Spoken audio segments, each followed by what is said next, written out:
Boelter Jones, Pro Football Hall of Famer, top 100. Tyler Lockett from the Seattle Seahawks. DK Metcalf. Nate Burleson. You're watching NorbCam. NorbCam. You're watching NorbCam. What's up, everybody? This is NorbCam coming at you on this Wednesday, and if it's Wednesday, you know what that means. It's another NorbCam Roundtable episode. I'm excited to get into this with our Roundtable panel. We have a lot to talk about. We're going to review the Miami game, talk about a few of the issues going on in the NFL, and of course, preview the Seahawks Vikings game. So before we jump into it, and before we get the panel on here, I just want to remind everybody to please do that thing I would love to have you do, which is to hit that like button, subscribe if you haven't already, hit that notification bell. Would love to have you be a part of it. And let's do this thing without any further ado, because we have a lot to talk about. So here we go. This is the panel. If you're new to here, this is our weekly discussion where we talk about all things Seahawks and NFL. And these guys are here every Wednesday at 5 o'clock with me. And so let's get right into it. First of all, just above my head here is Seahawks Martin, one of the youngest, smartest Seahawks fans you'll ever meet. Martin, what's up? Hey, Norb. Thanks for having me again. Always. I know you can't stay the whole time because at 6 o'clock you got family and other things to do, but we'll try to get as much as possible before you have to take off. To his left, all right, is Brian Abker, former sports expertise on KJR Radio. He's a host, a DJ, and I was always so honored to be on your show when you were with KJR, and now it's my honor to have you on here, having your thoughts and insights. So, Brian Abker, always a pleasure to have you on, man.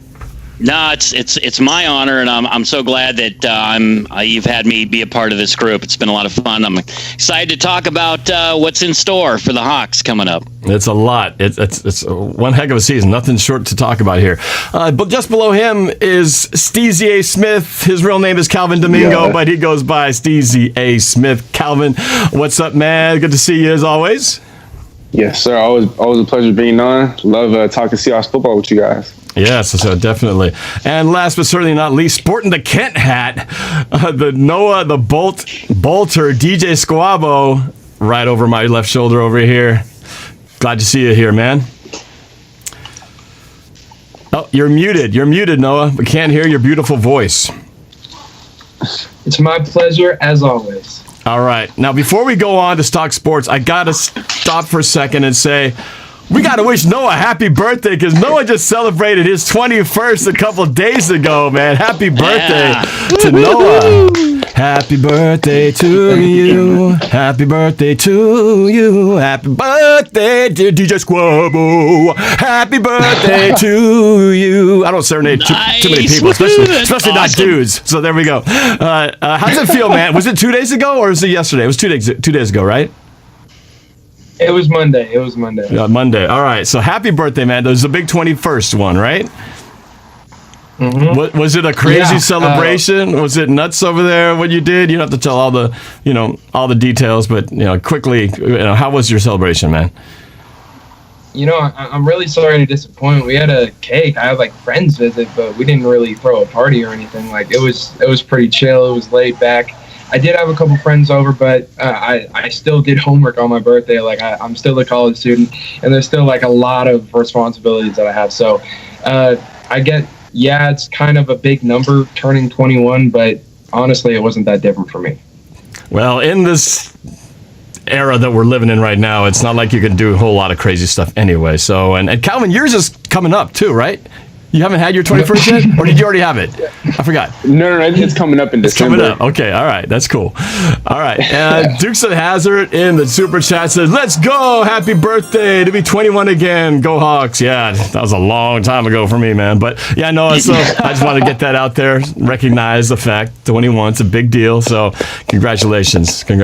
All right, so let's get into it, guys. I want to talk about, real quick, this Miami Dolphins game. We're 4-0, which is awesome. Only the second time in Seahawks history. So that's something to celebrate. And the last time that happened, you know what happened? We went all the way, baby. So not to say that that's necessarily what's going to happen here, but 4-0 is 4-0. It buys you a lot of cushion down the line in some of those tough games. If we do have to drop a couple, it's nice to have that 4-win cushion right off the bat.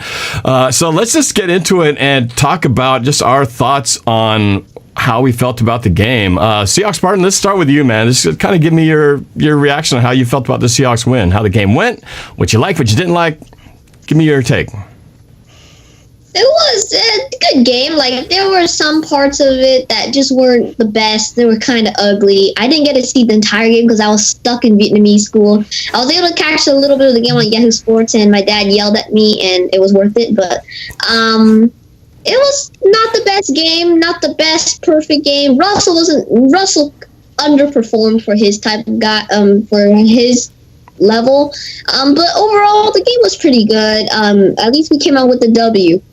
Because if we didn't, things would have been ugly. The 12s would probably been going off, being mad and stuff like that. But our defense held up even without Jamal Adams, which was really good.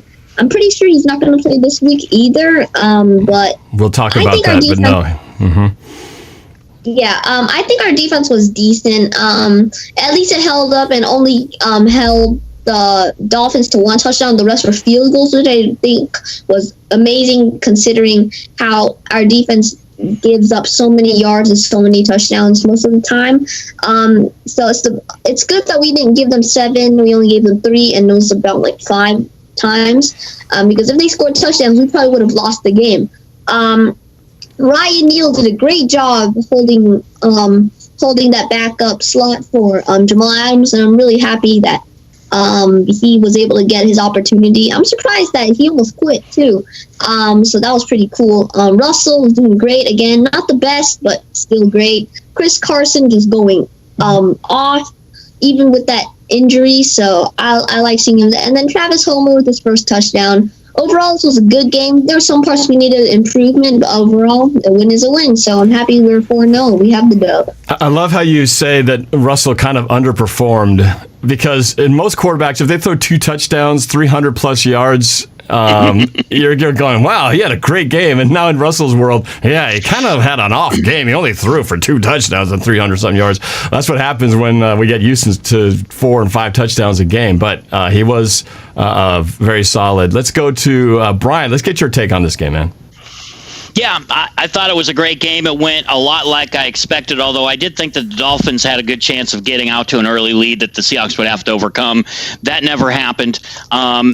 Listen, I've got to give a lot of credit to the defense, even though the defense continues to set records on giving up yards passing wise. They did, like Martin said, they held the Dolphins to field goals. What they did, the most important thing they did was creating turnovers. That turnover margin is essential to this team, at least for the next several weeks while the defense is waiting for guys to get healthy. They need to find a way to create those turnovers to offset all the yardage that they're going to be giving up to the quarterbacks coming up in the future. But hey, a win's a win. We traveled to the furthest part of the universe that we could as an NFL team to go get that win. We've proven that a 10 a.m. start is nothing for this team. They're consistently winning those 10 a.m. starts, so that should have been put in the rearview mirror a long time ago, and if it hasn't, it certainly has after this game.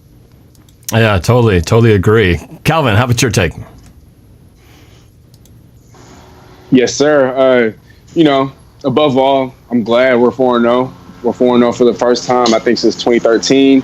And we have a chance to be 5-0 this coming Sunday for the first time, I think, in the history of the franchise. And so for us to be in that position in the stacked NFC West that we're in, I know Cardinals haven't been looking too good. I know the Niners are dealing with a whole lot of injuries. Rams are looking good. But despite all that, we're still in the best division in the NFL. And so to be 4-0 with the chance to be 5-0, I love that. I think overall what I saw on offense, I loved it. On defense, our defense stepped up. Once again, we allowed over 400 yards of offense, but it only resulted in 23 points. And if not for that last-second touchdown that the Dolphins had, we would have held them to just all field goals and 16, 15 points. And so for our defense to be able to come up with turnovers despite missing Jamal Adams, Bruce Irvin, Marquise Blair, we're missing a whole lot of starters on defense. And so for us to be able to put up turnovers on that side of the football, I think that's a great sign. And I think that it's very sustainable no matter who's in the lineup. Ryan Neal, he's out there hitting guys. He's out there getting turnovers. I like what I'm seeing from Ryan Neal. And so Jamal Adams, he has been announced as out for this coming Sunday. I'm not too worried. I mean, Ryan Neal, he's stepping it up. Shaquille Griffin already has 2 more picks than he did the entire season last year. And so to see him step it up with, taking the ball away, I love to see it. Russell Wilson, I mean, only 2 touchdowns and a pick, but 360 yards is a season high. He hasn't thrown for that many yards all season long. Chris Carson had his first 2 rushing touchdowns of the season. Dogs are barking over there. That's okay. Sorry about that. And then DK, once again, over 100 yards and only 4 catches. I really don't have too many worries. I'm kind of just focused on hopefully our guys getting healthier for us to continue to establish chemistry on both sides of the football. And once again, above all, I'm happy that we're 4-0.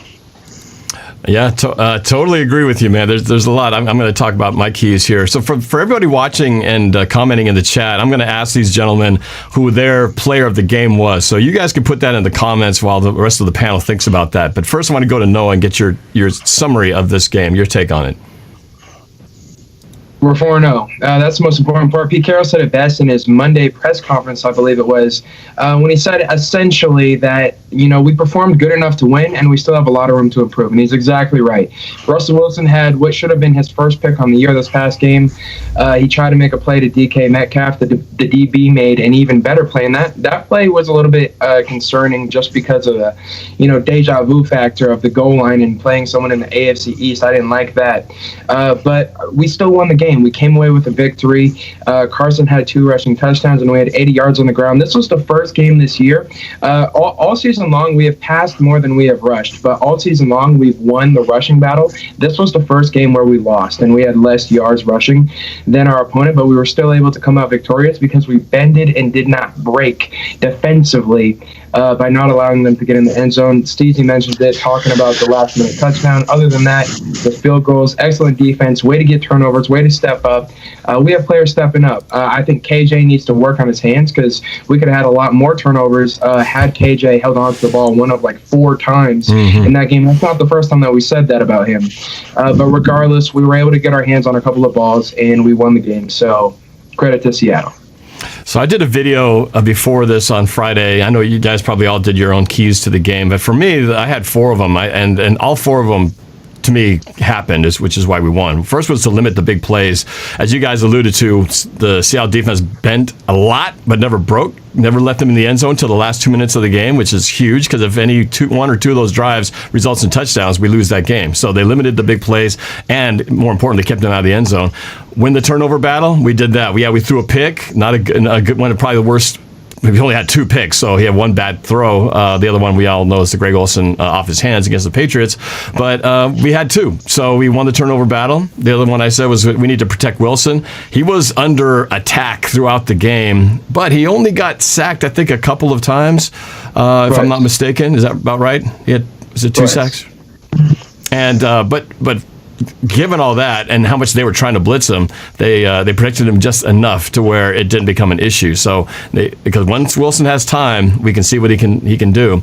And then finally, the special teams have to be special, and I thought they were. Again, we have not talked about them, and that's a good thing because if you're not talking about the missed kicks or a bad punt or bad punt coverage or a blown kick coverage, then it's good because you're not talking about it. So we have been solid. Quietly, those guys have been doing their job. So all those things work to perfection to get this not pretty win, but in some ways, some of it was ugly. But I thought it's great to see Seattle winning in more ways than having to rely on Russell throwing 5 touchdowns. So that was kind of my feeling on that. So let's get to the talk of who was your player of the game. Let's go to I guess anyone's up for grabs. So let's go with Martin. Let's start with you. Who was the player of the game that you thought had the biggest impact? After I acknowledge Joseph 4532 in the super chat and wants to know, what do you think about Seattle signing Snacks? We're going to talk about him in just a moment. But let's go finish this wrap up on this game. Who was your player of the game, Martin? It sucks because the chat pretty much stole all my ideas. The chat's got a smart people, so they're probably going to steal a lot of our good ideas before we get to it. But you've got your own, so go ahead and defend it. Go for it. On offense, I would go with Chris Carson because he played very well, even though he was banged up, even though he had to deal with a bunch of injuries and having to deal with feeling better throughout the week. He did very well. He got that touchdown, went for 80 yards. He was pounding. So he's my offensive MVP. For defensive, I'm gonna go Ryan Neal because he just subbed for Jamal Adams very well. Came in week 3 with the game-winning pick, and in week 4 he also got a pick, made a few good tackles, and I think he's playing the backup role very well. So I'm very happy to see that even though Jamal Adams gone, we're not going to break. Those two are my players of the game. All right, let's go to Brian. Brian, who are the guys impact players of the game for you against Miami? Well, I agree with Chris Carson. I think he was my player of the game offensively. He definitely stepped up, although I thought he could have even gotten more carries. I had mentioned when you're in this let Russ cook mode, one of the things you put yourself in position to do is have your defense be the last line of defense at the end of the game. You put the ball in their hands instead of the ball in Russell's hands, and they've come up big. So, but Chris Carson, he continues to run hard, coming off that injury that looked like it was a little bit more catastrophic than it turned out to be, was still a pretty significant injury that he was able to overcome. And then I was debating between two on the defense. Ryan Neal certainly deserves it, but I'm going to go with KJ Wright because KJ Wright's, one of the oldest veterans on the team. He and Bobby Wagner. He's been talked about as somebody who probably won't be on this team next year due to salary issues, and it was even considered that he may not even be on the team this year. So for him to step up and have the season that he's having and have the game that he had, he definitely deserves player of the game. Yeah, you stole mine too. KJ is definitely mine on that list too. But let's see what the other guys came up with. Calvin, what you got? Yes, sir. For offensive player of the game, I'm gonna have to go David Moore. Once again, he had another game with 3 catches and a touchdown. This time he had 3 catches, 95 yards and a touchdown. And he had that game-sealing touchdown, the touchdown that kind of iced the game for us. I've been seeing a whole lot of things from him, and we haven't had our actual number 3 receiver in Philip Dorsett, or maybe our other number 3 receiver, our number 4 receiver in Josh Gordon. And so to see David Moore stepping up in the number 3 receiver role, I think it's been amazing. He's always had potential. He's shown us what he can do in the past, especially when it comes to receiving the deep ball. And I just think to continue to see him develop and grow, we definitely saw him. We definitely saw one of the best versions of himself this past game against the Dolphins, and I think that he's only going to continue to get better. And so I'm going to say David Moore's my offensive player of the game. My defensive player of the game, I'm going to have to take Martin's here, but I'm going to say Ryan Neal. When he had that interception against the Dallas Cowboys, I thought it was kind of a fluky interception. Obviously Dak Prescott was about to get sacked, and he kind of just threw it up for grabs. And so somebody's going to come down with it, and I thought that Ryan Neal was lucky. But to see him get another pick, to see him hitting the way that he was hitting, he had 2 passes defense, 6 total tackles. He's a total unknown, and he was literally elevated from the practice squad, or we literally brought him up from the practice squad in advance of week 1, and to see him stepping up and making an impact early. That's why I'm so comfortable with Jamal Adams not being there this Sunday night against the Vikings, just because I know that Ryan Neal, I'm comfortable with him at the safety spot or wherever we've been starting him. I think he started at nickel. But I'm going to have to go with Ryan Neal. I think he deserves it to go from an unknown to somebody making plays, somebody coming up with turnovers for a defense that badly needs it. He's going to be my defensive player of the game. Oh, that's good. David Moore, that's a great one to bring up. So let's go to you, Noah. Who do you got for the players of the game for the Seahawks offense and defense? Defensively, I'm going to agree with the majority here. Ryan Neal really stepped it up for me. Look, in his first 2 games playing this season, he has 10 tackles, 2 picks, 3 passes defense. As my buddy Patch, who's my neighbor over here, a really good friend, watches football with me a lot. He used to play football too, and his coach used to tell him when he played, and this is a brilliant quote, make a name for yourself, essentially. Go out on the field and make a name for yourself. And that's what Ryan Neal has been doing by getting his hands on the ball. Like Calvin said, the first time we thought it was a fluke. Then he comes in, does it again. He's hitting people. He's making plays. He's making tackles. I love to see it. Ryan Neal made a name for himself, so I give him the defensive player of the game. Offensively, I'm going so back when I was in high school, right, I was a center, of course. My offensive line coach used to tell me with the rest of the offensive line, if in any game, if we can get 300 rushing yards in a game, he's buying us all dinner. Like, we'll all go get some steaks or something to reward us for all of our hard work as an offensive line. So now that Chris Carson had 2 rushing touchdowns and 80 yards, and I saw DJ Dallas go in there, and even though he only got 2 handoffs, on those 2 handoffs, to me, he looked like our little version of Clyde Edwards-Helaire with how fast and elusive he is and potential down the line here. Travis Homer came in and got some snaps. My offensive player of the game, I'm going to the big boy. I'm showing love to the center, Ethan Posick. I saw him out there bodying defensive linemen. I saw him getting physical. Miami's defensive line has some names, Devon Godshaw, amongst others, and Ethan Posick stepped up. I saw on the touchdown runs, at least on one of them, Posick was a couple yards into the end zone, clearing room for Chris Carson. So Ethan Posick, my offensive player of the game. Look at you, the former center, showing the center some love. I think that's what it usually takes. A former center's got to give the center love. That's a great choice, because the offensive line doesn't get enough credit, because they only get called out when they mess up, when they hold, when they have a penalty. But when they do great, usually people just say, hey, look at the quarterback, what a great throw, and don't credit enough of what they did, or the running back to get the holes to run through.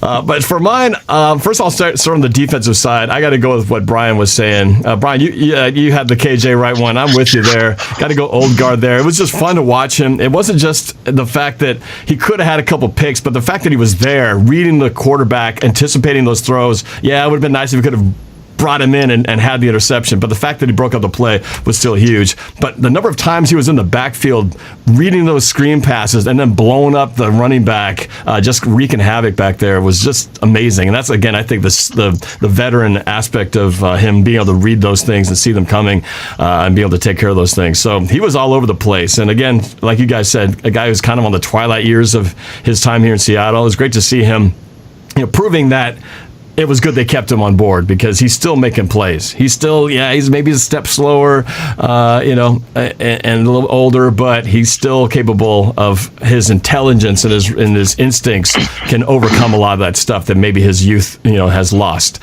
So I love the fact that he was making plays. On the offensive side, I got to agree with Felix Kissel in the chat. I didn't go to DK. We know what he did last week and had all the attention about the mess up that he came back and was the hero catching the ball. He had a couple big plays in this, and granted, he didn't score any big touchdowns. He didn't have any big, kind of a momentous plays, but he had that one play on the screen pass where he looked like he was just going to maybe get 2 or 3 or 4, and then he breaks down the right sideline. I thought he was in, but he stepped out of bounds right before then. That would have been the play. That would have been the record-setting touchdown for Russell Wilson in that game, and said he tied it, and then DK didn't score the touchdown, so I didn't get any fantasy points for that, so that kind of sucked. But it was really great. I love the guy. So just the contrast between the old guard on defense and then the young kid on offense, still making plays and shaking off whatever he had. He was still balling, even though he didn't have the big scores. He almost did, but he still came up clutch when it mattered, and that was a big play at that time of the game. So yeah. All right, so I think we could move on to other news. It's good to put this Miami game. We all knew that this could have been a trap game, and it wasn't, fortunately, and Seattle just slowly took care of business. And we are going to talk about the upcoming Vikings game on prime time. But before we do that, there has been a lot of stuff going on, and I know people want to talk about the signing of Snacks Harrison. We talked about this on the show last week. I can't remember who brought it up. One of you guys brought it up and said, hey, how come we're not looking at Snacks Harrison? Or maybe it was somebody in the chat. I don't remember. You guys can remind me of who did to give credit for that. I think Brian. Was it I Brian? think it was Brian, but Brian. We were talking about this back in March. Yeah, it's not the first time. Yeah, because they did. Yeah, that his name had came up, but it hadn't been discussed in a while. And yeah, you just kind of brought up, and bam, here you go. That's why you're on the show, Brian, because you know this stuff. Yeah, that's the prognosticator. So because you brought it up, Brian, I'm going to give you the floor first, Brian. Since you brought him up last week, now here he is signed. What's your thoughts on the fact that it finally happened, and you brought it up and said they should do it, and they went and did it? Well, it doesn't take some big football genes to say, hey, adding Snacks Harrison would be good for this defense. So I'm certainly not going to take a lot of credit for that. But I have been fending off dummies on Twitter who are saying, oh, we don't need another run stuffer. We need a pass rusher, and he's not going to do us any good. Why would we sign him? Well, okay, first of all, you always need another run stuffer. Always. I don't care if you're the Steel Curtain of 1975 Steelers defense. You can always use another run stuffer. And what they do is they open things up for your pass rushers. You look at what Red Bryant, for those of you who have been watching the Hawks for a while, what Red Bryant did, even though he lined up on the outside, he was a run stuffer, but he opened things up for the pass rushers on that defense. Jacob Green, pass rushing defensive end, also was a run stuffer. Snacks Harrison has the ability to not only stuff the run, but put pressure on the quarterback and free stuff up on the edge. So he's going to go through that 14-day quarantine on the practice squad, probably be ready to play after the bye for the Seahawks. And this is a tremendous addition to the defense. And as this defense starts to get healthy, as guys start to come back and adding Snacks Harrison, they're going to go from a record-setting poor defense yardage-wise, I think, to one of the top 10, 15 defenses in the NFL.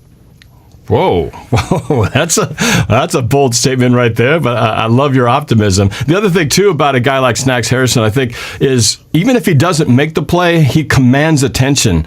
So he may be double teamed. He might require that double team, which then, like you said, opens it up for somebody else. And I liken that to the side of the offensive side of the ball, like our receivers. Like we didn't have Tyler Lockett and DK Metcalf are like that in the sense that they require attention. And yeah, even if they don't have a big game, guess what? Somebody else is going to. David Moore benefited from the fact that these other guys have to have that kind of attention. The fact that Travis Homer gets a touchdown when you're expecting he's going to go to Tyler Lockett, he's going to go to DK Metcalf, one of these other guys, and so there he is sitting in the middle of the field because they're paying attention to everybody else. So I'd like to think on the defensive side, even if he's not drawn up the numbers, his presence alone could open up and get numbers for the other guys. Martin, what was your reaction when you saw the news about Snacks Harrison being signed by Seattle? Oh, you're muted. You're muted there, Martin. You look like you were singing a song. You look like it's funny. Watch it do it. Look, you're like singing. Well, Snacks is gonna be great. I wanted to hear the vocals with it, but anyway, go ahead, man. Go ahead, man. You're looking good. You're on a roll. But let's hear it this time. Yeah, I don't like singing in public. It's just too embarrassing for me. I can carry a tune though. But yeah, I when I first heard it, I'm like, okay. And then I saw practice go. I'm like, I hope they bring him up. I'm pretty sure he already did clear the COVID stuff, hopefully. No, because he didn't. He didn't. It takes 14 days. He has to pass so many tests before he can actually come up. Not to mention, the guy's been just sitting around. I don't know, maybe he's been training and stuff, but he hasn't been on a field in, like 9 months or something? So it's not like the guy's, I can't imagine he's in tip-top shape unless he's been on a treadmill this whole time during all this time off, but I guess that's what they're going to find out. He may not be ready to just go in there and be in NFL-ready shape. But sorry, Martin, didn't interrupt. Continue. But yeah, the conversation of Damon Harrison was like back a couple weeks ago. We were all talking about him. Because we did need another defensive end. He's a run stuffer guy, and we do kind of need a run stuffer guy to help Jaron Reed and Poona Ford because they can't do all of that themselves. Although our run defense is really strong, a lot of people do want a pass defender, but Damon Harrison, he's been a beast with the Lions and the Giants, I believe. I believe he's also been with the Jets. I'm not sure. But yeah, he's been a beast. If you watch his old highlights, he's been pretty good out there. They were always talking about him when he was playing. So I'm excited to see him. We really need help on our D-line. They just can't enforce enough pressure. And even though our run defense is good, we always give around like 5 yards per run or something like that, at least from my point of view. But yeah, I'd like to see him on the field soon after the bye week and after he's done with his COVID protocol stuff. You know, what I don't understand when I see these things happen, and like Brian had said, we should go pick him up and then pick him up. But I'm thinking, why did they wait? Why did they wait till now? And because they know it's going to take, 2 more weeks before they can get going and needs to get up to shape and all that. Why did they do it early? That's the part that while I love it, is why didn't they do it earlier? We've all been saying they need to beef up that line, but we'll never know. Obviously, it drives me nuts, and here's my theory. Snacks Harrison is from Dallas. I think he really wanted to go to the Cowboys. I think he was really holding out hope that his agent was going to be able to negotiate something with the Cowboys, and that may be why this whole thing has just come to fruition now. I'm not sure, but that's just my theory. I guess there is that side of it. We all think that just because a team wants somebody doesn't mean that guy's going to go, okay, I'm right there. They may have other priorities. It's the Seahawks and Pete Carroll. Come on, you should. They're 4-0 and Russ is cooking, right? So, yeah. Deron Everest in the Super Chat says, it's raining tacos. Okay. I'm not quite sure the connection. I'm not sure if I'm missing something there, but okay, it's raining tacos. But let's continue we're talking about tacos here, but we are talking about snacks. And taco is one of my favorite snacks. So let's go back to snacks. Let's go to Calvin, man. Your take on the whole signing of Snacks Harrison. Yes, sir. I mean, I loved it. I thought it was a little overdue, but better late than never. To all the naysayers on Brian's Twitter, here's what I got to say. So, yeah, we have one of the best run defenses in the NFL, as evidenced by the fact that we're allowing, I think, just under 4 yards of carry to opposing runners. But here's the caveat. Every single running back that we faced, no running back has had over 14 carries. And so I'm talking about Todd Gurley, Ezekiel Elliott, Sony Michel, Rex Burkhead, and then the running backs that Miami Dolphins have. None of those running backs ever had more than 14 carries. And so while the numbers show that we're very stout against the run, who knows? I mean, that number I think is subject to change. I think, especially going to the matchup against the Vikings, I think that if they're looking to pound the football, I think that average is going to go up, and I think that our run defense isn't going to be as stout as it has been the entire season. And so I think that the addition of Damon Snacks Harrison, I think, is tremendous, and I think that we do need him. You guys hit on all the points. Brian, you talked about how, just having a monster in the inside, eating up all that space, who's able to divert attention and who's able to open things up for our pass rushers. I mean, I saw firsthand what Rhett Bryant was able to do for our defensive line when we had Chris Clemens and Tony McDaniels, all those pass rushers over there. Rhett Bryant was a very valuable defensive player, and I think that with Snacks Harrison, you look at our defensive line, we're still struggling to get after the quarterback. Even in a down year last year, he had 2.5 sacks as a run-stuffing defensive tackle.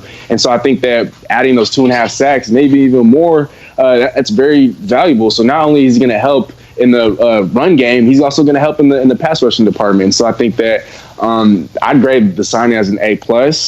I can't wait till he shows up. I'm very excited to see what he could do, especially being alongside Poona Ford, another run-stuffing defensive tackle, another emerging defensive tackle in Jaron Reed. I can't wait. So just to interrupt real quick, because Martin sent me a note. Yeah, Greg Bell saying that Snacks Harrison practiced with the Seahawks. We knew he was going to practice, but he still has to go through a 14-day waiting period. Now, I don't know when that waiting period started. Ken Norton seems to think that there's a possibility that he's going to possibly play against the Vikings. We'll see if Ken Norton knows what the new protocol is for COVID.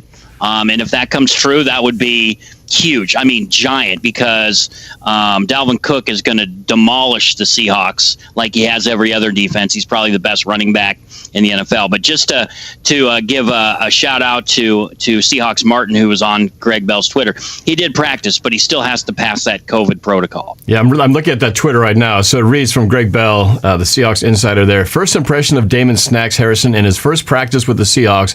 Big, strong man. Don't be surprised if he plays versus Dalvin Cook and the Vikings Sunday night. Is an article he writes in the Tacoma News Tribune. So I'll keep our fingers crossed. That would be great, wouldn't it? I don't think any of us would be sad to see that if he were to get on the field. So we'll see. I know it does seem like it's pretty quick, but we don't know when that clock started. So, but let's get Noah's take on the Snacks Harrison signing. Oh, you're muted. Turn your mic on there, Noah.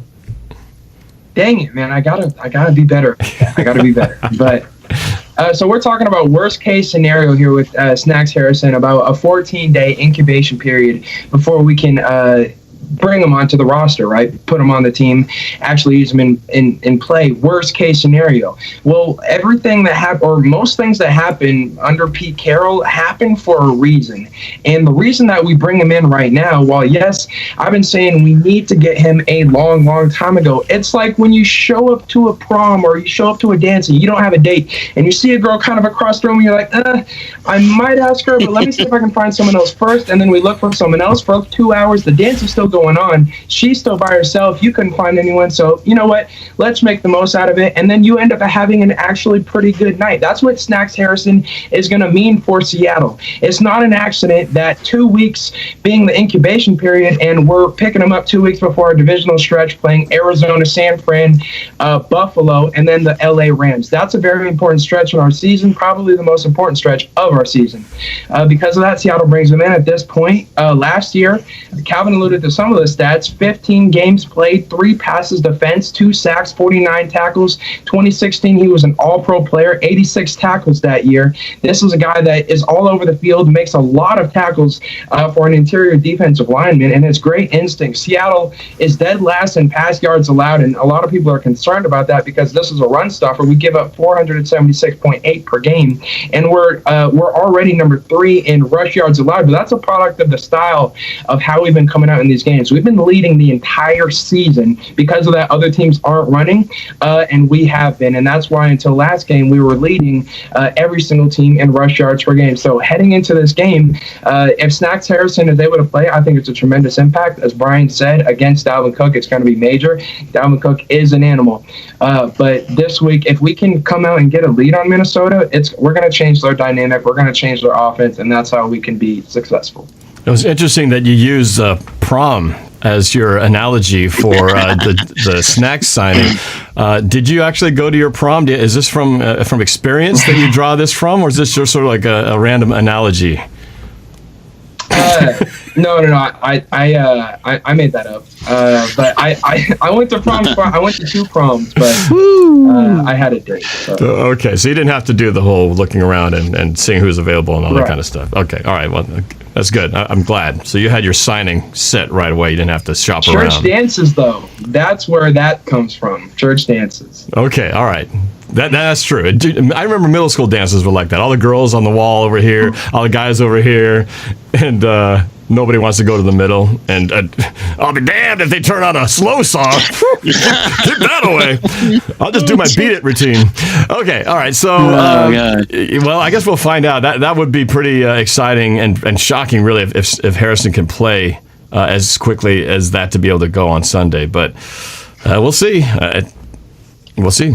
I'm excited about that potential. You know, you brought up that point about how no team has had a running back given more than 14 carries in any given game against us. The question is this: is our run defense really that good, or is our pass defense so bad that they just go, well, why bother running?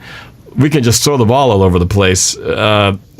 Just want to get your guys' general take. Do you think our run defense is as good as we see it, or is it really a mirage, and it's just more the way the dynamics of these games have gone with having big leads and all that? Brian, let's kind of throw it your way. I think I know this is a cop-out, but I think it's a combination of both. I think I would lean towards that teams look at the defensive backfield and go, listen, we could pick this thing apart. And we saw exactly what Julian Edelman did against this defense and being able to find space. So I think that was kind of a blueprint. And, you know, the Patriots, of course, were the first ones to figure that out because Bill Belichick is that type of coach, and he's always looking for that little bit of information that's going to allow him to be successful. And the fact that the corners and the DBs and aside from Jamal Adams, weren't top notch. I think most teams look at it going into the game and have their offense designed to pick them apart through the pass. So let me ask the guys here, do you expect for the Seattles to struggle against the run game? We haven't gotten to the Vikings yet, but I'm kind of doing a little bit of a peek ahead. Are we going to struggle in the run game on defense? Martin, do you see that changing on this game, or do you think we can hold our own? I don't know. Dalvin Cook's pretty good, and our run defense has been pretty solid. I'm kind of divided between the two, but I think our defense can hold up. We held up pretty well against all the other running backs, so I think we can play stout. As long as we play stout, Dalvin Cook won't get anywhere, and if Snacks can play, then I think that would be even better, but I'm not sure. We haven't faced a great running team yet. I know that Zeke Elliott is supposed to be their workhorse running back, but they really haven't run the ball at all effectively this year. And when we play the Patriots, remember they didn't have James White in the backfield either. So I don't think we ever saw the real running game for them. Whoa. What? Is that the Safeway PA system calling for clean up aisle 10? Clean up aisle 10. Noah, what do you think? Are we going to struggle? Are we going to struggle against the run this week, or are we going to be able to hold things up and force them to pass?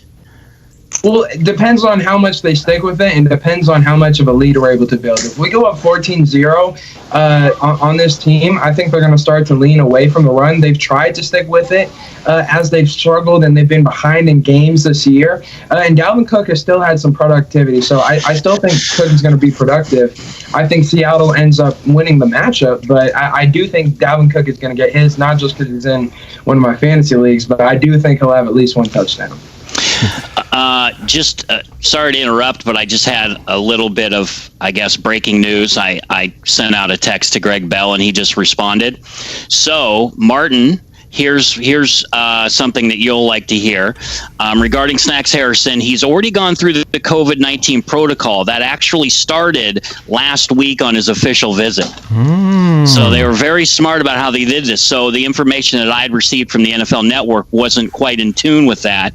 He can play now, provided they sign him or call him up from the practice squad, which they intend to do. They're waiting to see if it's in-game shape or not for him on Sunday. So basically, he's going to play on Sunday if he's in in-game shape. All right, do you have Greg Bell's number or something? Who knows what I have, Martin? Who knows? I'm looking at the Greg Bell official tweet, and he's replying to @Abker. Yes, sir. Thanks for asking. So that's what I'm saying, man. We got people in here who got connections. Brian Abker isn't no slouch here, man. He's still hooked up in the business, man. So I love it. So that's great. Anybody could ask that, but no, let's give Martin credit for calling me out on maybe not having the right information out of the gate. So great job, Martin. So Martin for calling Abker out, and Abker for going to the source and saying, let's find out exactly what's going on, and there you go. So the odds just went up that the possibility of out and playing. All right, we've already been talking about the Vikings. I was going to talk about a few other things, but since we're talking about the Vikings, let's talk about it full bore. Let's go into it. Calvin, what's your take on this game? We already been talking about the rushing game. I think it's pretty obvious we've got to stop Dalvin Cook. But what else? What's the key to getting a win against the Vikings on Sunday night primetime? I guess this kind of ties in with Dalvin Cook, but the reason why we have to key in on Dalvin Cook is because Kirk Cousins thrives off of play action. And play action only works when the running game is working. And so if we're able to key in on the run game and stop Dalvin Cook, not only are we stopping Dalvin Cook, we're also stopping Kirk Cousins. Look, he's been atrocious this entire season. I think that with Justin Jefferson starting to show up, the rookie wide receiver from LSU, I think he's helped patch things up a little bit. But Kirk Cousins, he needs play action to be a successful quarterback. And I don't see him tearing apart our secondary unless that's working. And so aside from keying in on Dalvin Cook, I would say one key that I have for this game is we should look to attack the secondary.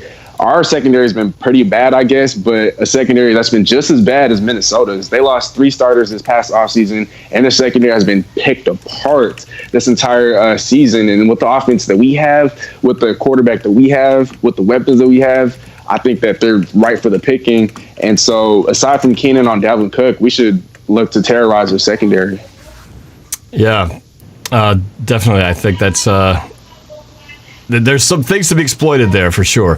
Let's go to Martin. Your take. What's it going to take to get a win against the Vikings? And to everybody watching in the chat, I'm going to ask that question again for everybody: is who's the key player on both sides of the ball? Like we talked about for the Dolphins, who's going to be key on the Seattle offense and defense? Who's got to step up and be the guy to make this win happen? But before we get to that, Martin, just to give me an overall take, what's it going to take for Seattle to win this game?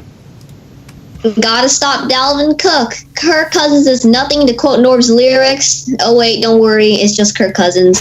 Nah, he's not much. Gotta watch Dalvin Cook. He's been doing great so far this year. So we have to make sure that we gotta keep him contained, less than 100 yards, because he's been phenomenal, getting like 100 plus this year so far. As for our secondary, yeah, we got to stop those wide receivers. Look, Kirk Cousins is not great, but their wide receivers are pretty darn good. And so they might make Kirk Cousins look good. We have to cover them well, especially Trey Flowers, who's been pretty rough and has been getting a lot of hate from the 12. All right, Noah, your keys to this game. Well, as Calvin alluded to, they lost 3 cornerbacks this offseason, including 2 starters. While I did like the corners that they drafted in Cameron Dantzler out of Mississippi State and then Jeff Gladney in the first round, I believe, those were some really good picks, but those are depth moves. Their starting corners right now are Holton Hill and Mike Hughes.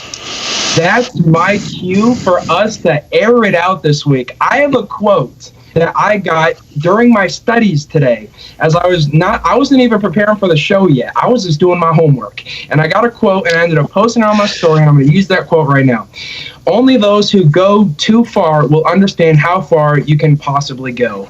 I want to apply that to the air it out with Russell Wilson aspect in this game. Their run defense is just fine. Their pass defense is struggling. Let's go out. Let's attack them early. Let's get the lead. I'm not going to be mad if Russell Wilson throws 50 passes. Someone asked me in the chat, I don't remember who it is. They said, how many touchdowns will Russell have this week? I wouldn't be surprised if he had 6. I would love to see him just air it out against these cornerbacks. Who is Mike Hughes? Who's Holton Hill? What are these guys doing back here? And what do they have against our offense? Minnesota had 162 rush yards last week. We have to stop that. They had no turnovers as well, so we have to turn the ball over. So my keys: defensively, stop the run; offensively, air it out, and get turnovers. But in terms of players of the game, offensively, I go to DK Metcalf because no one can match up with him in this secondary for Minnesota. And then defensively, if Snacks Harrison can play, Snacks Harrison could be the difference. All right, so we're going to our players of the game now. So, Noah, you put yours there. Let's go up to Brian. Your keys to the game and which players have to step up. Man, well, yeah. What Noah said, I agree with in part. I do want to see Russ sling it early, and I do want to see the Seahawks take a lead. But then after that, I want to see them slow it down and take control and control the ball and chew the clock. Because here's what it looks like on the other end. Dalvin Cook ramming it down the Seahawks' throat, even with Snacks Harrison in the lineup, who we can only assume that if he's able to play will be on a kind of a pitch count, a limited role as he works his way back into getting in shape. You're looking at 15 plays, 70-yard drives. That defense is probably going to be tuckered out. And whatever Dalvin Cook isn't doing, Adam Thielen will be doing.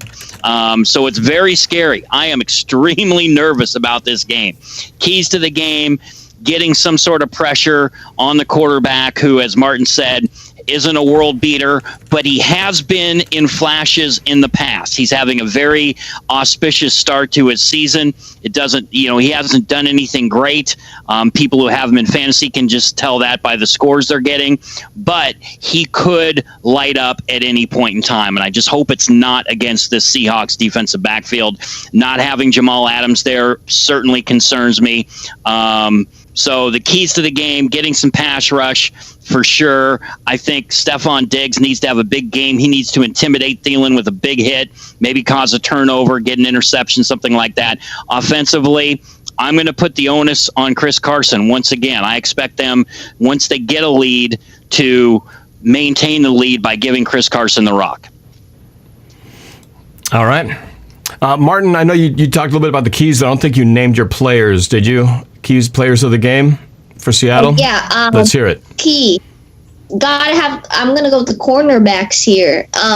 Cornerbacks, because I feel like they know how bad our pass defense is. Even though their QB's crap, they're still probably going to throw it out because their wide receivers are talented. Our cornerbacks still have lots of room for improvement. So we're looking at Shaq Griffin and Trey Flowers. Hopefully they can hold down Justin Jefferson and Adam Thielen. That's going to be hard. It's going to be a big challenge, but I feel like our QBs are up to the challenge, and hopefully they do. So I'm counting on Trey Flowers and Shaq Griffin. If they can hold down Thielen and Jefferson, Kirk Cousins can't throw anywhere, and that could just help us win. All right.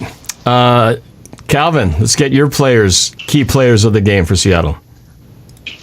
Yes, sir. So on the defensive side of the football, I'm gonna have to go with Noah's option here. I'm gonna go with DK Metcalf. One of my keys to the game was to terrorize the secondary, and what better option to terrorize the secondary than DK Metcalf, the next Megatron? This morning I heard that somebody compared him to T.O., but he's a faster version of T.O., and T.O. himself agreed. And if we have the next T.O., then oh my goodness, I mean, then I mean it's that's obviously very exciting. He's only one of the best receivers in the history of football, and so if his trajectory is that high, I mean, who else is going to terrorize that secondary aside from Tyler Lockett? So on the offensive side of the football, I got to go DK Metcalf. On the defensive side of the football, even if Snacks Harrison does play, I'm going to look to our best defensive lineman, and that's Jarran Reed.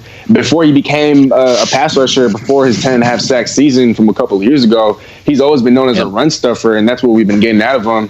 And I understand that Poona Ford, he's very good at what he does, which is stuff in the run. But Jarran Reed, I take Jarran Reed over Poona Ford. And so if there's going to be anyone tasked with having to shut down Minnesota's run game, then I'd look to Jarran Reed to hopefully provide that. I think that even if Snacks Harrison does play, he's still going to be a little bit rusty, even if he's in game shape. And so I wouldn't want to totally rely upon Snacks Harrison to shut down their opposing run game. I look to our best defensive lineman in Jarran Reed.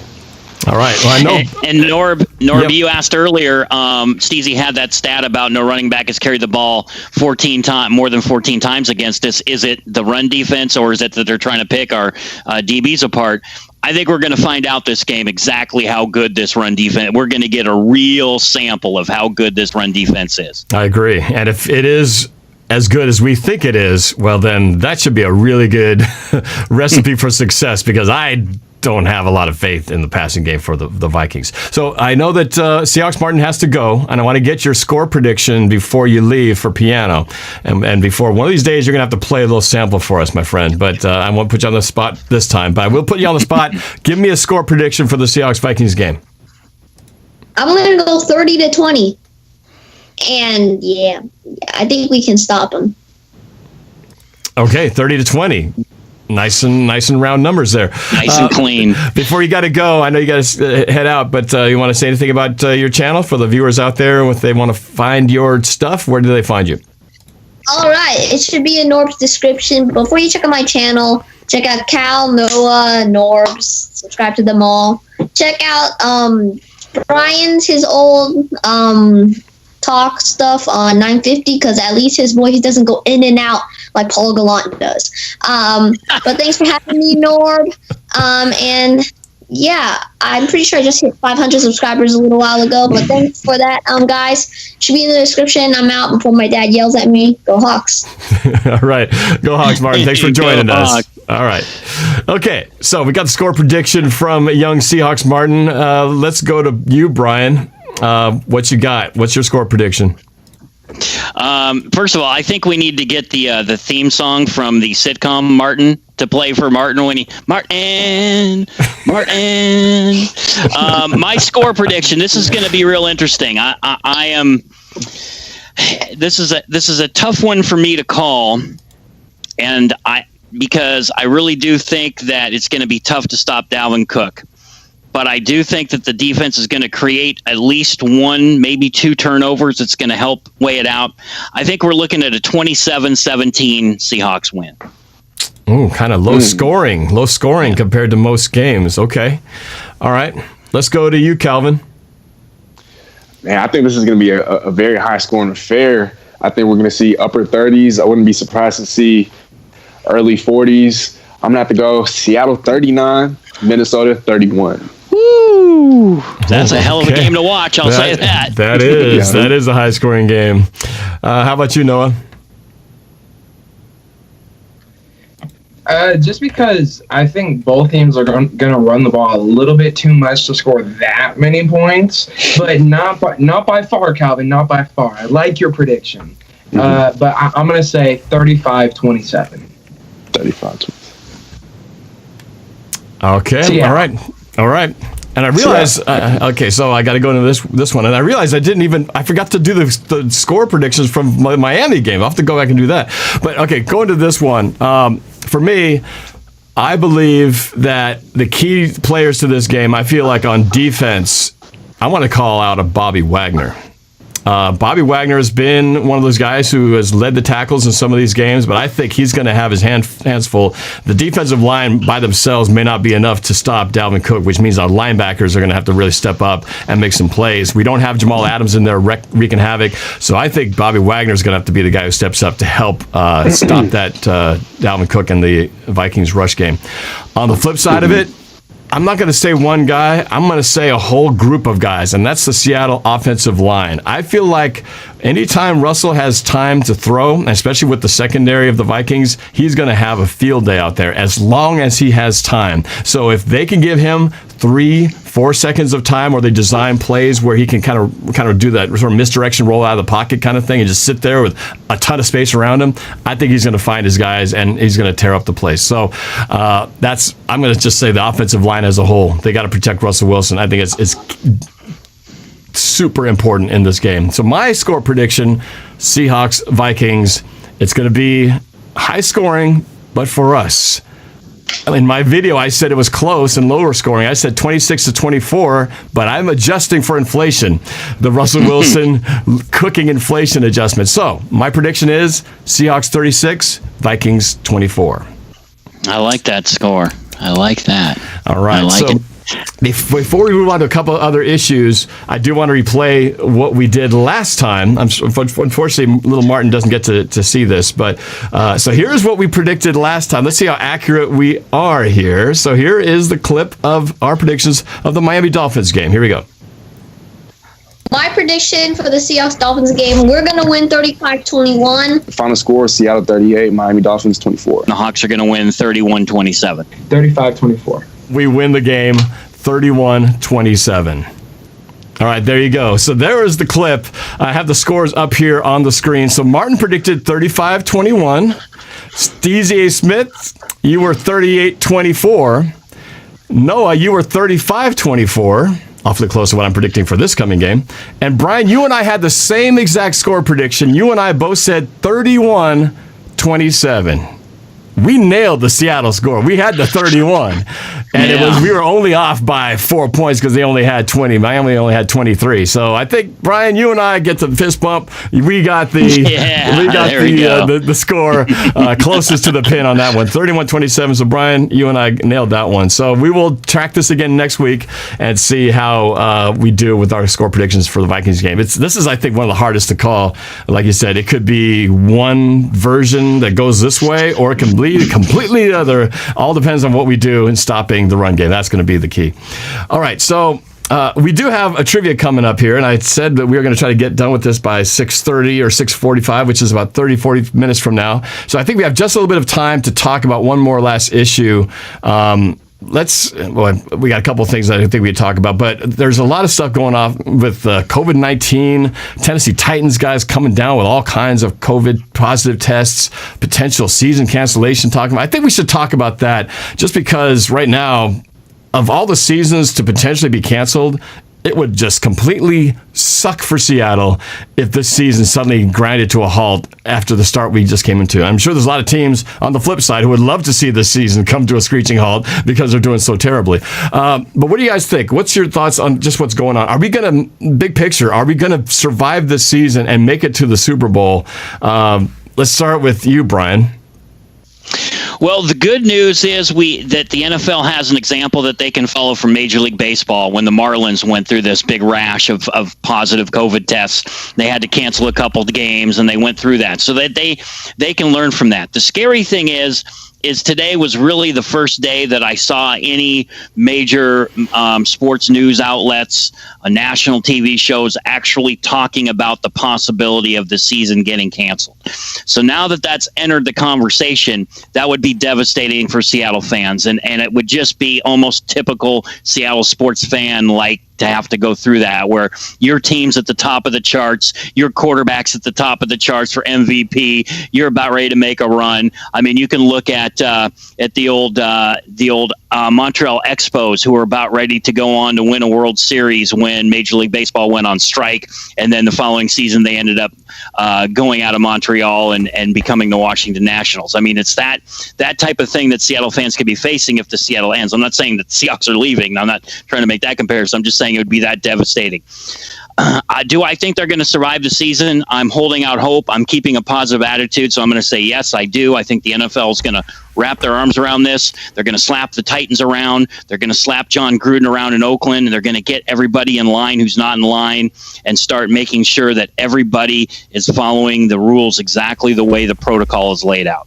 And I'm seeing a lot of people talking about they should forfeit a game or have heavier punishments. And I'm kind of starting to lean towards that, just because, of course, when your team is doing everything right and they haven't had the issues that these other teams have had, what better way? It's like, when it comes to raising my kids, my girls, I got a 16-year-old and a 14-year-old, right? And the only way you can get them to really follow the rules is you got to hit them with some real consequences. And in this day and age right now, the real consequence for them are those phones. If we threaten them with taking their phones away, that's like the worst thing that could possibly happen in their lives. So what's the worst thing that could happen for a football team? Well, you take away their chance to win a game. They forfeit a game. Instead of trying to reschedule and make it work around their schedule, well, if they're not following it and they're not turning things around, well, they shouldn't. Maybe that's what it is. Instead of halting the season, maybe they don't get to play and they get that loss until they get stuff cleaned up. They just don't get to risk the chance of infecting any other teams. But I just think more drastic measures do need to be taken. And do we need to go the extreme of a bubble situation? Well, it's hard to imagine in the world of the NBA season or NFL season being as early into it that we are. But I think we all know the alternative would be worse. Yeah, and I agree with you, Norb, but I think the punishment would need to be take away draft picks, because if you're a team that's already sucking, so what if you forfeit some games? So now you're getting closer to that number one pick. So I think they really have to go to the source and go to the well and just take away draft picks if they continue to not follow the rules. It just seems to so happen that the teams that are having the most COVID cases are the teams that aren't doing that great. There's not a lot of great teams who are having the struggles. I don't know if there's a correlation there, but it does seem like that. Now, you mentioned the Titans, so far, underachieving. I think the Raiders are facing it; they're underachieving. The Patriots are pretty good though, and they're kind of dealing with it now. True, that's true. Not on the level the Titans are, but what do you guys think, Noah and Calvin? Calvin, get your take on this. What should be done in this situation if things continue the way that they're going? I mean, I think what you guys said is a spot on, just take away draft picks. I also like the idea of forfeiting games. I don't think you can go wrong with any of those scenarios. I think that because we're already a quarter into the season, or more than a quarter of the way into the season, we're going into week 5. The NFL is definitely going to look to try to stretch out and exhaust all possible options before thinking about even shutting down the season. And the optimism, or the optimistic person that I am, or being the optimistic person that I am, I gotta say, yeah, the season I think is still going to continue to go on. I'd like for it to continue to go on. I think every single person in the world, at least fans, would love for the season to continue. And so, once again, I think that before the season really begin, or before there's actual conversations about canceling the season, the NFL is going to look to exhaust all options, whether that's potentially implementing a bubble, whether that's giving these harsh punishments. I mean, they're finding coaches over $100,000 for not wearing masks. And so if the NFL is willing to go that far, I mean, you'd have to think that teams are bound to listen, or willing to have to listen. And so I'm going to say that the NFL season does continue, and that the NFL is going to go through every single avenue possible to make sure that stays alive. Hey, Steezy, I just saw some breaking news from TMZ. And I don't think this will sway your opinion, but I think it's really interesting. The governor of Florida has just given the okay for the Dolphins to have their stadium at full capacity of 65,000 fans. I read that. Now, the team says they only plan to allow 13,000 fans in for their next game. But, I mean, come on, 65,000 fans in the middle of a pandemic, that is definitely not a recipe for anything good. So if other teams decide to follow suit and other governors decide to follow suit, then we could have all kinds of issues on our hand. Yeah, I couldn't believe that. I saw that too. I was like, are you kidding me? I mean, just to go, they already had the stadium open. They have, 15,000 people at the Seahawks game? But to go from 15 to full on 65. I mean, maybe take a baby step there at least, just to kind of control it. But man, just to open the floodgates entirely, man, that's a big I read that, risk. man, and my heart kind of just drops. I'm like, oh man, that's just another thing that could add to the possibility of spreading COVID that could end up wiping out the season. So I'm with Steezy, though. I want to remain positive and think that the NFL is going to do everything they can to keep this season going. Well, they're the only city, I think, that's doing that. I don't think any other city has mentioned that. So if it's going to happen, it's going to be contained to Miami. So, it's not happening anywhere else that I'm aware of. So we'll keep monitoring that. But what about you, Noah? You got any takes on this? Any different takes from what we've already talked about? Well, as many of you guys know, when I was deciding what college to go to, I was deciding between Wazoo and Full Sail. Full Sail is in Orlando, Florida, Winter Park. And the pandemic was kind of an influencer as to why I decided to go to Washington State University. I'm not going to say that it wasn't involved at all, because the way that Florida's handling this is ridiculous. Brian, thank you for bringing that up. 68,000 fans. When's the last time the Dolphins had 68,000 fans anywhere? Let alone now that there's a pandemic going on, trying to get more people in the stands now than they have typically. I hate the idea. It's a horrible practice. Florida clearly doesn't know what they're doing with the pandemic, and that's part of the reason why I decided to stay in Washington. Little just Washington flex real quick. But in terms of how the pandemic can be handled, I could see a playoff bubble potentially happening down the line, individual bubbles for different conferences, because the NFL, we have so many more players on our rosters than MLB and NBA, which makes a bubble so much more difficult. So maybe multiple bubbles, one for the AFC, one for the NFC. Maybe you do it once you get to the divisional round. Maybe you do it once you get deeper into the playoffs. There are different ideas that are being thrown out there. Another idea that I've heard rumors about, and I think it's going to start this week, specifically after Stephon Gilmore comes down with coronavirus, and that picture is going viral of him after the game, hand in hand with Patrick Mahomes, just embracing each other, and now Stephon Gilmore gets COVID. So that picture's going viral. So I'm pretty sure they're going to eliminate handshakes after the game, and they're not going to let players go up to each other. Like, you're just going to have to wave and head your separate ways. And I think that's a smart precaution to take. So in terms of a penalty for teams that aren't following the rules, once again, I like what Brian said. Calvin agreed. And I like the draft pick idea down the line of the season, down the stretch. Like, come playoff time, if this starts to happen, that's when you start to forfeit potentially a game. If, the season gets pushed back, it can only get pushed back so far. So at a certain point, it's going to have to cost games. But for now, I could say picks. Yeah, like you said, if a team's already in the tank, the forfeiture is not going to really affect them, but the draft pick, they definitely would, especially if they're trying to just suck for that first round high draft pick. Might work to their advantage, actually. So, yeah, we don't want them to be able to leverage that. All right, so one more point before we go into, before we do the trivia, which, by the way, the trivia was provided in part by Cameron Hughes, one of the guys, I think he's in the chat. Yes, he is. There is Cameron. He offered me a trivia, so he sent one to me. I made a couple little adjustments to it, but for the most part, used a lot of the questions there, so I'm looking forward to seeing what he's got, how you guys handle his questions there. But let's go to the one final point before we do the trivia, and that is we were starting to see the firing of head coaches early in the season. Bill O'Brien of the Texans was already let go. No huge surprise, but they also fired their general manager, I think, as well. But there's several 4-0, 0-4 teams that are on the brink of, I think, of other firings. And Dan Quinn, a familiar name of a defensive coordinator from the Seahawks from before, his name's being mentioned a lot that he could possibly be next. And Brian, you kind of brought this up. You said the idea, I think a lot of people are thinking, hey, if Dan Quinn gets fired, let's bring him back to the Seahawks to save and fix all the problems of the Seahawks defense. But you seem to think that that's a little bit crazy. Expound on that idea that you have. Yeah, and I don't know if it's crazy. I just think it's kind of unlikely. If Dan Quinn gets fired this season, I think everybody would love to see him back with the Seahawks. He's a tremendous coach. He's a tremendous guy. The players love him. I had a great relationship with him when he was here in Seattle.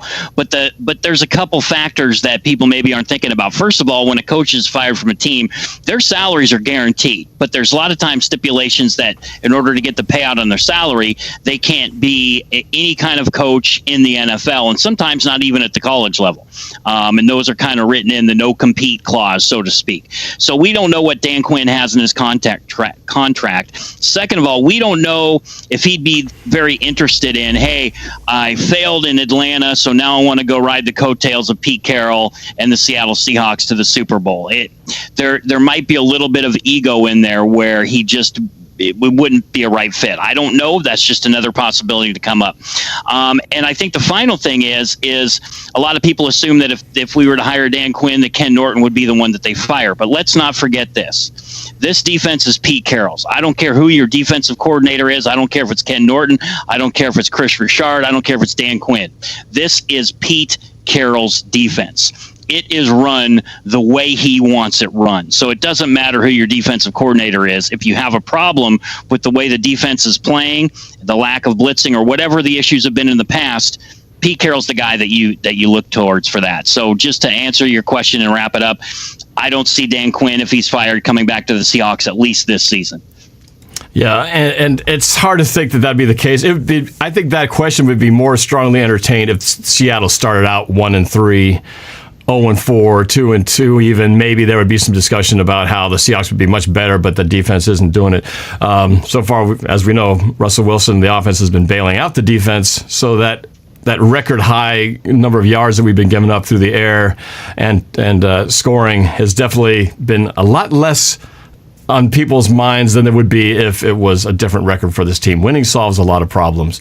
Guys, I don't know if you want to add to this at all, but I did want to ask you, Noah, kind of a little twist on it. But remember the beginning of the season, you were talking about how this season was going to be a reflection on Pete Carroll, that if things don't go a certain way this season, that Pete Carroll's job could be one of those coaches that could be maybe in the hot seat. But given the hot start that we have here, does that change your perspective, or do you still feel like that could be the case if suddenly things turn the other way as we start to head into the tougher part of the schedule after the bye?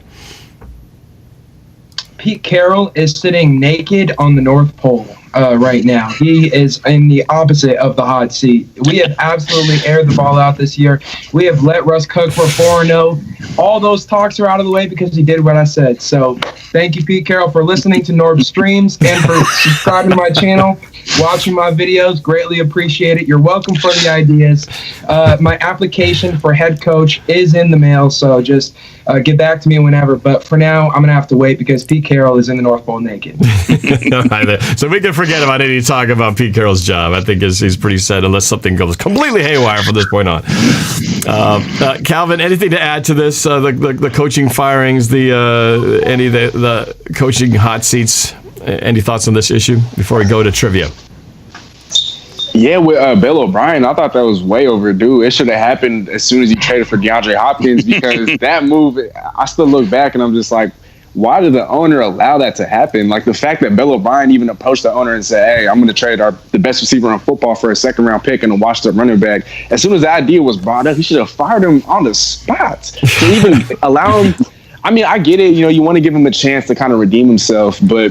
And although he's brought back 4 or 5 division titles to Houston, he hasn't done anything in the playoffs. They squandered a 24-0 lead against the Super Bowl champions and the Kansas City Chiefs. I mean, what else did he need to show to them that he needed to be fired? I mean, going 0-4 this season to start the season, I'm not very surprised. I mean, they had a gauntlet of a schedule to begin with, and so I don't really put that on him. But he's made so many bad decisions in the past.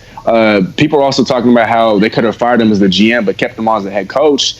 No, I wouldn't even want him anywhere around the team if you were going to fire him as a GM, just because, I don't know, the stench that he left. I feel bad for Houston. If Deshaun Watson hadn't signed that extension, I would have been saying he needs to trade out of there. But at least they took Bill O'Brien now. I mean, I'm sorry about what happened, but he hopefully can get a coaching job somewhere else. But that was long overdue. He'll be fine. These coaches are always fine. It doesn't matter. It seems like once you're in the NFL carousel, coaching carousel, it doesn't matter how bad you mess up somewhere. It seems like you'll always get a job somewhere. You'll get a coordinator job at the worst, probably a head coaching job somewhere else. It seems like these guys will land on their feet. They'll be just fine as long as they don't completely cross the line and do something totally insane. But yeah, that whole DeAndre Hopkins trade, I don't know anybody who thought that was. I can't believe any Texans fan thought this is a great plan. I love this. Get rid of our best receiver for a draft pick and a running back who's washed up. Yeah, that's great. That's a winning formula. I feel, other than the fact that he's getting paid, Deshaun Watson, man, it's just like, talk about a great quarterback who's just in a really messed up situation, because he's probably up there with one of those guys who could perform like, up there and to be in the conversation with the Russells and the Lamar Jacksons, maybe Top not five. up there, but he's up there. But yet, it's just a terrible team. Terrible team. That just goes to show that if the coaching isn't there, or the general manager and the owner aren't in sync, you can have a great player and a completely just garbage team. And it's terrible if you're a Houston Texans fan, man. And let's not forget, Bill O'Brien did a very special job with Penn State, bringing that program back to the light after it went into the darkness with Joe Paterno and the scandals that went on there. He's got a lot of experience with the New England Patriots, worked with quarterbacks, offensive coordinator. He's going to have no problem getting a job at some point in time. But at the same point, the guy is a human being. He's got a family. Nobody likes to get fired. Nobody likes to see anybody get fired. But I agree with Steezy. It was a long time coming. Well, it's like Dan Quinn, too. I think we all hoped that Dan Quinn would do well just as a coach of, with Seattle. But there's been a lot of things that have not gone well for them, starting with the Super Bowl meltdown. And that should have been his defining moment, where he takes the Falcons to the Super Bowl, and who knows what other great things happen. But since then, it's just been meltdown after meltdown, and this season, no exception of just underachieving, giving up games that they should have won. I can't believe the owner's got much more leash on him, because how much more can you give him time to go before, the damage is done? I mean, I think he's probably past that time as well. I know a lot of Atlanta Falcons feel that way, but time will tell.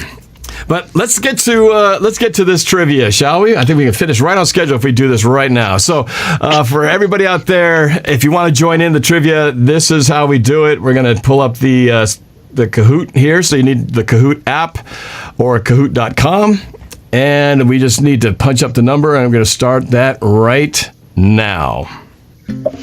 Can you play that soundbite for our buddy Tyler? Oh, yes, I'll do that. Itching to hear it. Yes. Okay. All right. So the number, I'll let the people start joining in. I'll play that number while we're at it. So the number to join is 635-1322.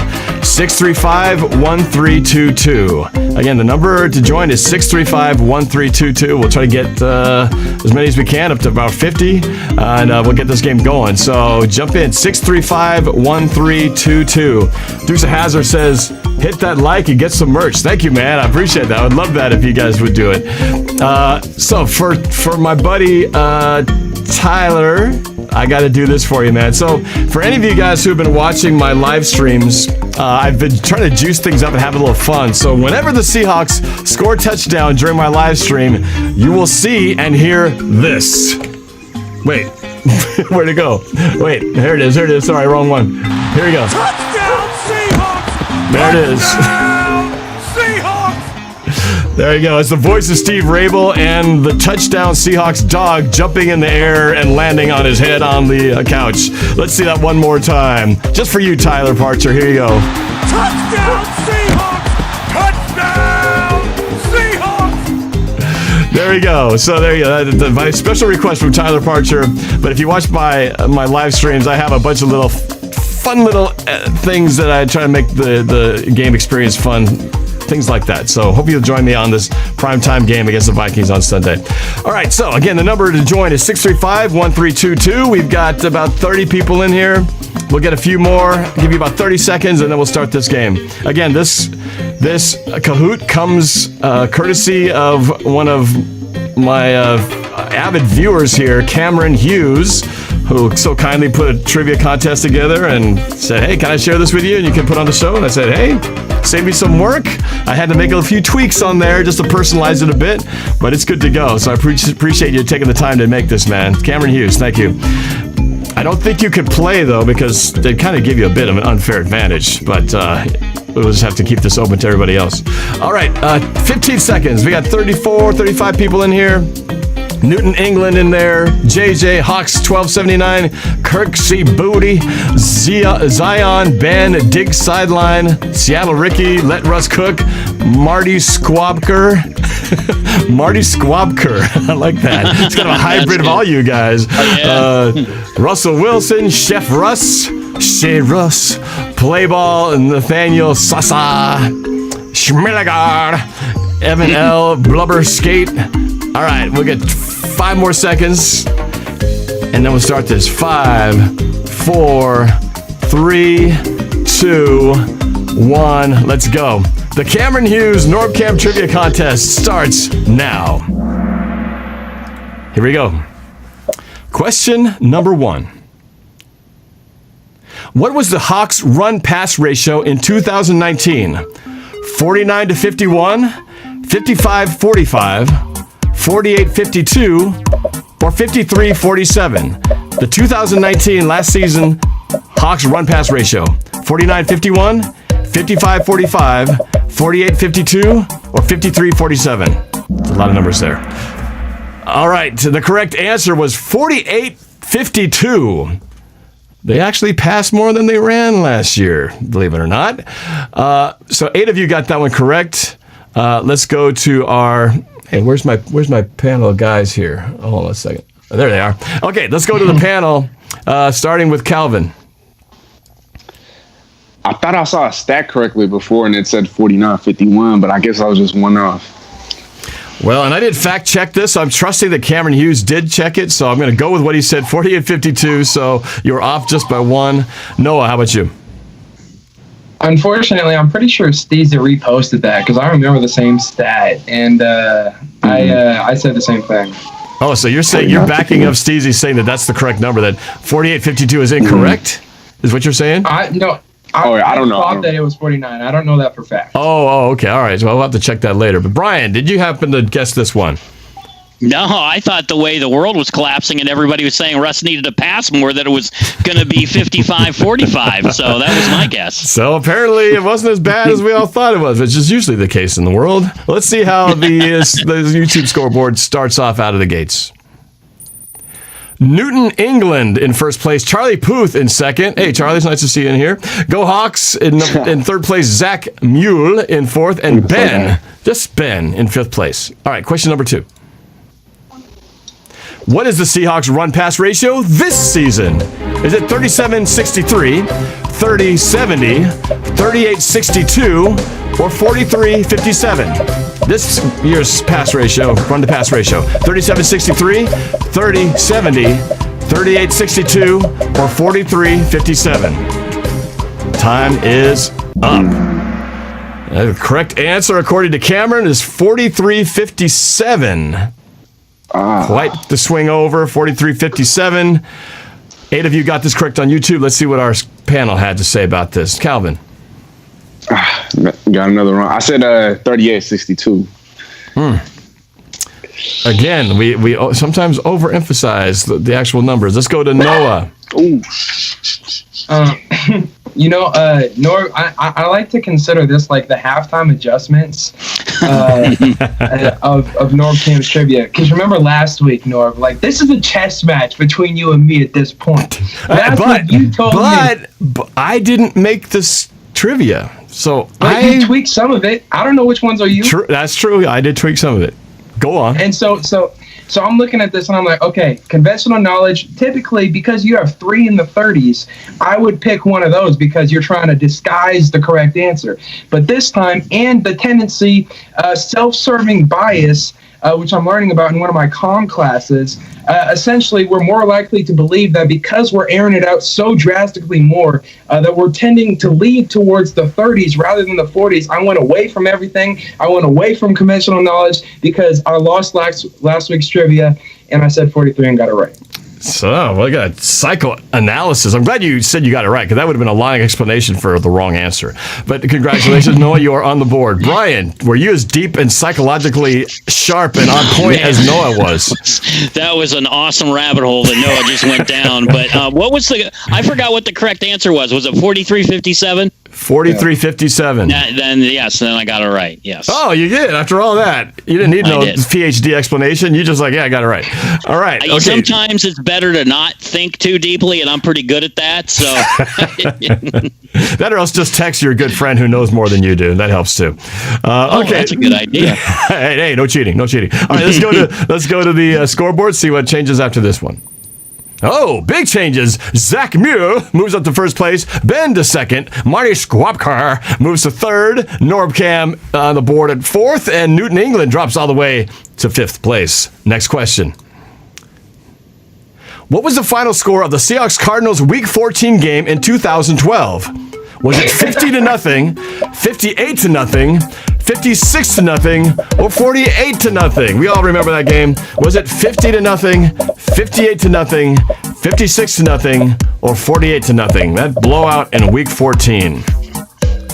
Time is up. All right, a little bit easier question here. A lot of you got this on YouTube got this right. 58-0 was the correct answer. Let's see how sharp your guys' memory is. Calvin,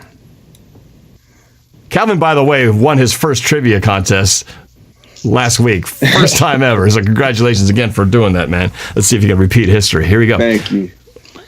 Well, it's going to be hard to win another one after starting off 0-3. Oh, no. What did you think it was? I do remember 58 now that you guys bring it up. But before, I said 48-0. Oh, man. My mom was playing.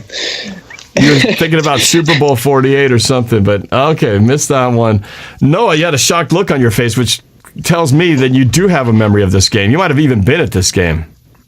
I wasn't at it, but I was able to use Brian's logic to figure it out. I just remembered, there you go. Deep analysis, that was one of my favorite games in Hawks history. So, I remember. All right, so Noah flying high here at 2 points. Brian, how's your memory of this 2012 season in this game? Extremely good. That's when I really started my stuff at KJR with the Seahawks and 12th Man Mania and getting that idea together. So, I was deep into it. So, absolutely remember that game 100%. I remember that was kind of in the stretch run at the end there, and I think we also went and played the Buffalo Bills, who were terrible then, and we blew those guys out too. Earl Thomas had a pick six, if I recall. Didn't we play them in Toronto? Wasn't that game actually up in Toronto? And yeah, it wasn't I think Bills you're Stadium? right, because they were in construction on their new stadium and all that stuff. Yeah, it was indoors. It was weird. It was an indoor game, if I recall. But anyway, that was a fun time of that year when Russell was really on a roll. I remember there was that turning point. You guys remember in 2012 where Russell was playing well, but the game that defined him as the quarterback for the future of Seattle was that Chicago Bears game where he won it twice. Oh, yeah. Remember that game? That was for sure a game for the ages where he had to come from behind. He hit Golden Tate to send it to over. Oh, no. He scored. Right. Sidney Rice. Yeah. But then I think Chicago came back and sent it to overtime, and then Seattle went down. Russell went down the field and then hit Sidney Rice for the final touchdown. That was an amazing game. All right, let's go. So that ties Noah and Brian at 2 apiece. Let's go to the scoreboard on YouTube.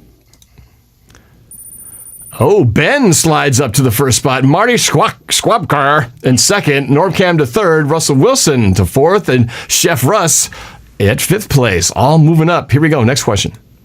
Number 4. How many punts inside the 20 does Michael Dixon have? 9, 4, 7, or 5? How many punts has Michael Dixon pinned inside the 20? 9, 4, 7, or 5? You guys getting that? 9. Are we talking 4, for this year? So far this season. This season? Yes. All right. The correct answer is 9. He's been nailing it. And 6 of you on YouTube got this correct. You guys looked all confused on the panel. Hopefully you guys got it figured out at the end there. So Calvin, we'll go to you first. Chance to get on the board. What you got?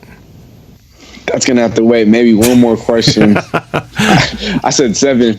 Oh, it was close. I had again, these are Cameron Hughes questions, so I commend him on coming up with some good ones. Noah. My logic didn't fail me. My decision making did. I have I have a plan. I have a plan moving forward. We're gonna hit the whiteboards and we're gonna make adjustments. But I got it wrong. I said 4. Okay. All right. What did you guess then? I said 4. 4. 4. I don't think I would have said 4. I think I would have been with Calvin. I think if I didn't know, I would have probably said 9 or 7 because he's nailed quite a few. Okay, Brian, how about you?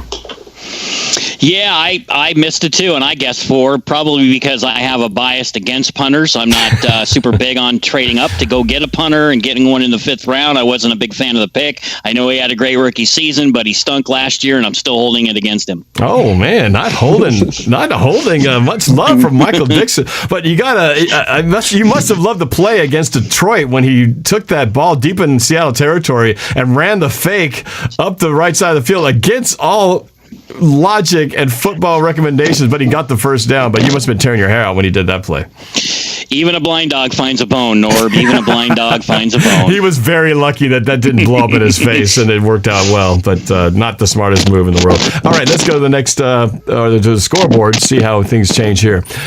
Oh, big changes with every question. Gaming with CJ to the top here, and Ben to 2nd, Marty Squapkar at 3rd, NorbCam to 4th, and Russell Wilson to 5th. Let's go to the next question right here and see if we can get Calvin on the board.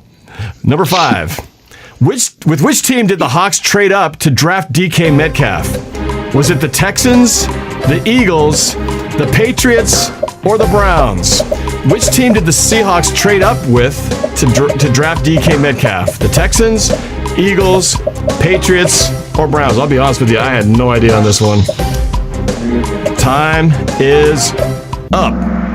Oh, wow. Actually, YouTube on point. 18 of you guys guessed it correct. It was the Patriots who they traded up with to get DK Metcalf. Let's find out how well our panel remembered this. Calvin?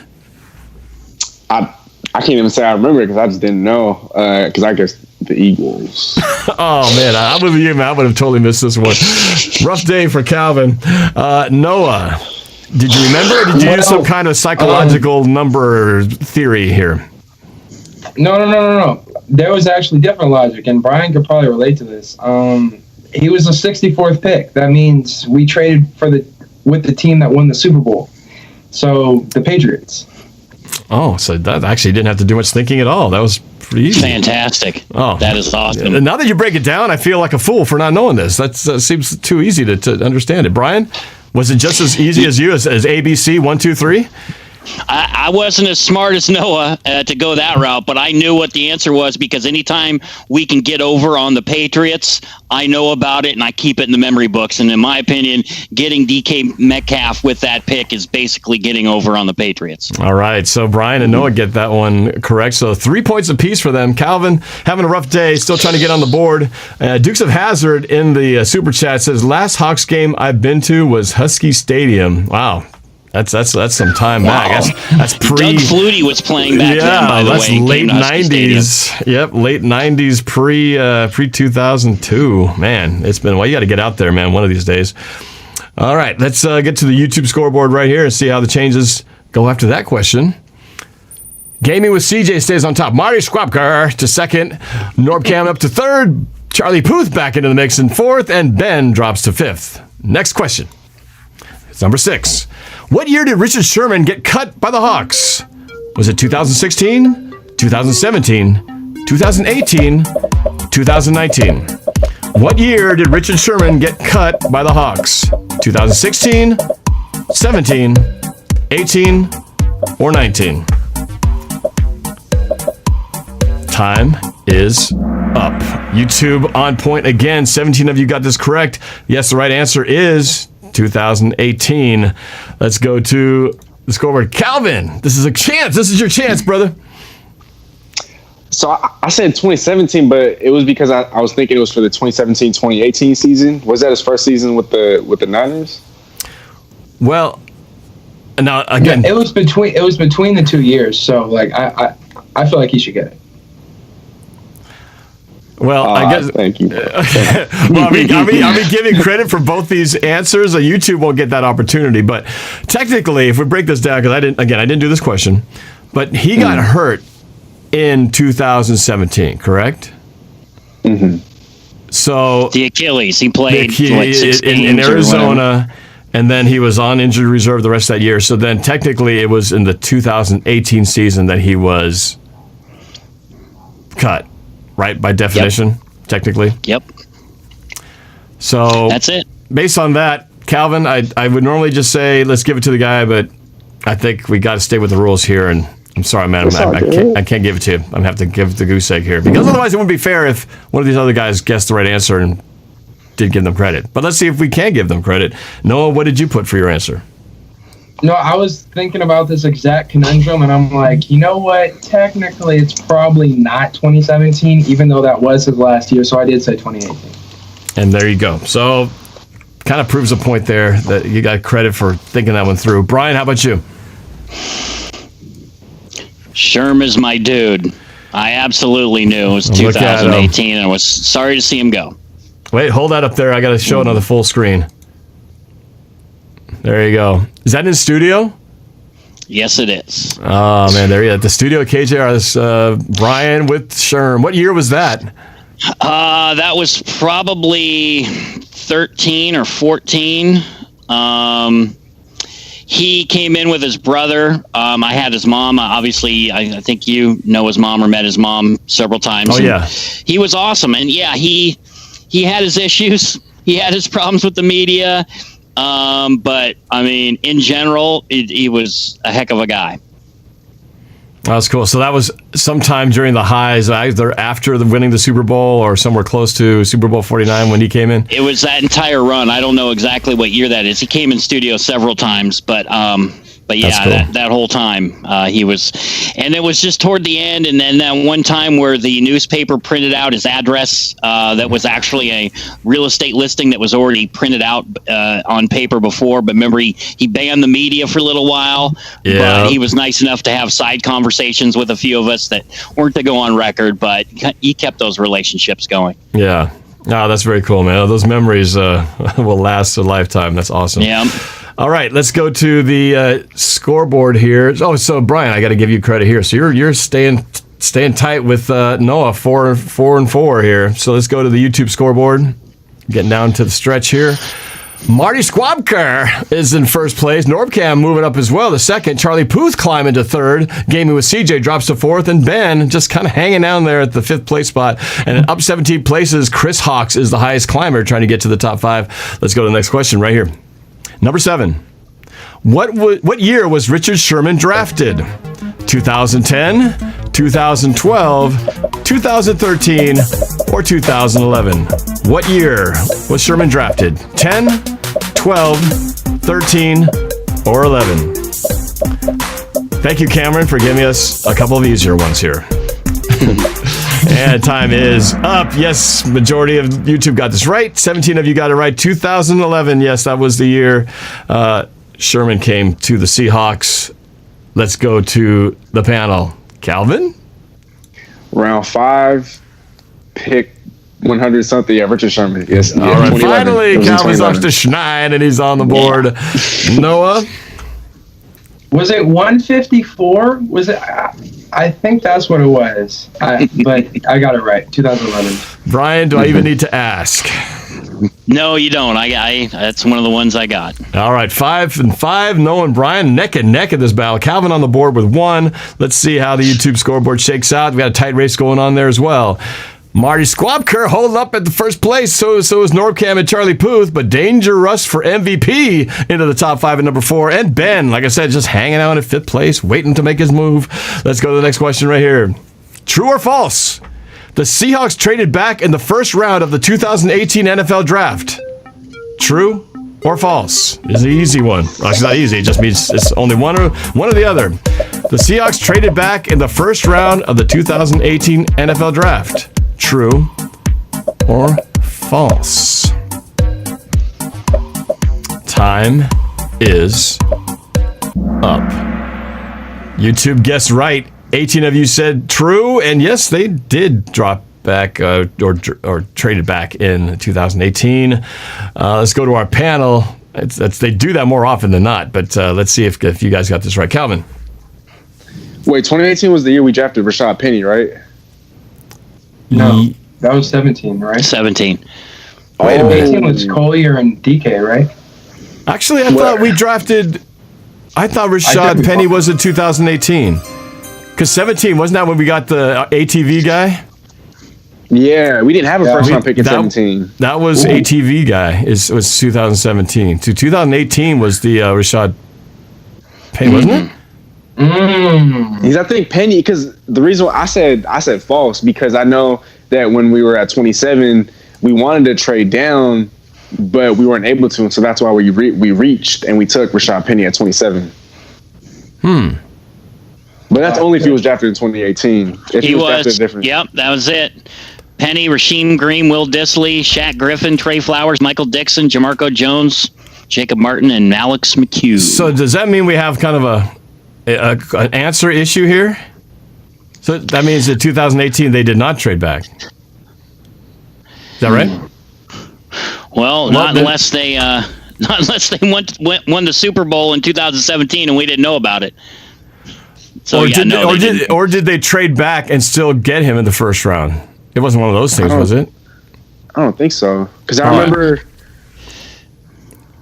Cameron, you got us in a conundrum here. But wait, 2017 we didn't make the playoffs, so why would we have the 27th pick if we didn't? Right, so it would be 28. It would be 2018 then. Yeah, They traded back to acquire more picks, shipping the number 18 overall pick and the number 248 pick to the Packers for number 27, et cetera, et cetera. So that's what it is. So we didn't. Traded back So it was the right personnel, but we didn't.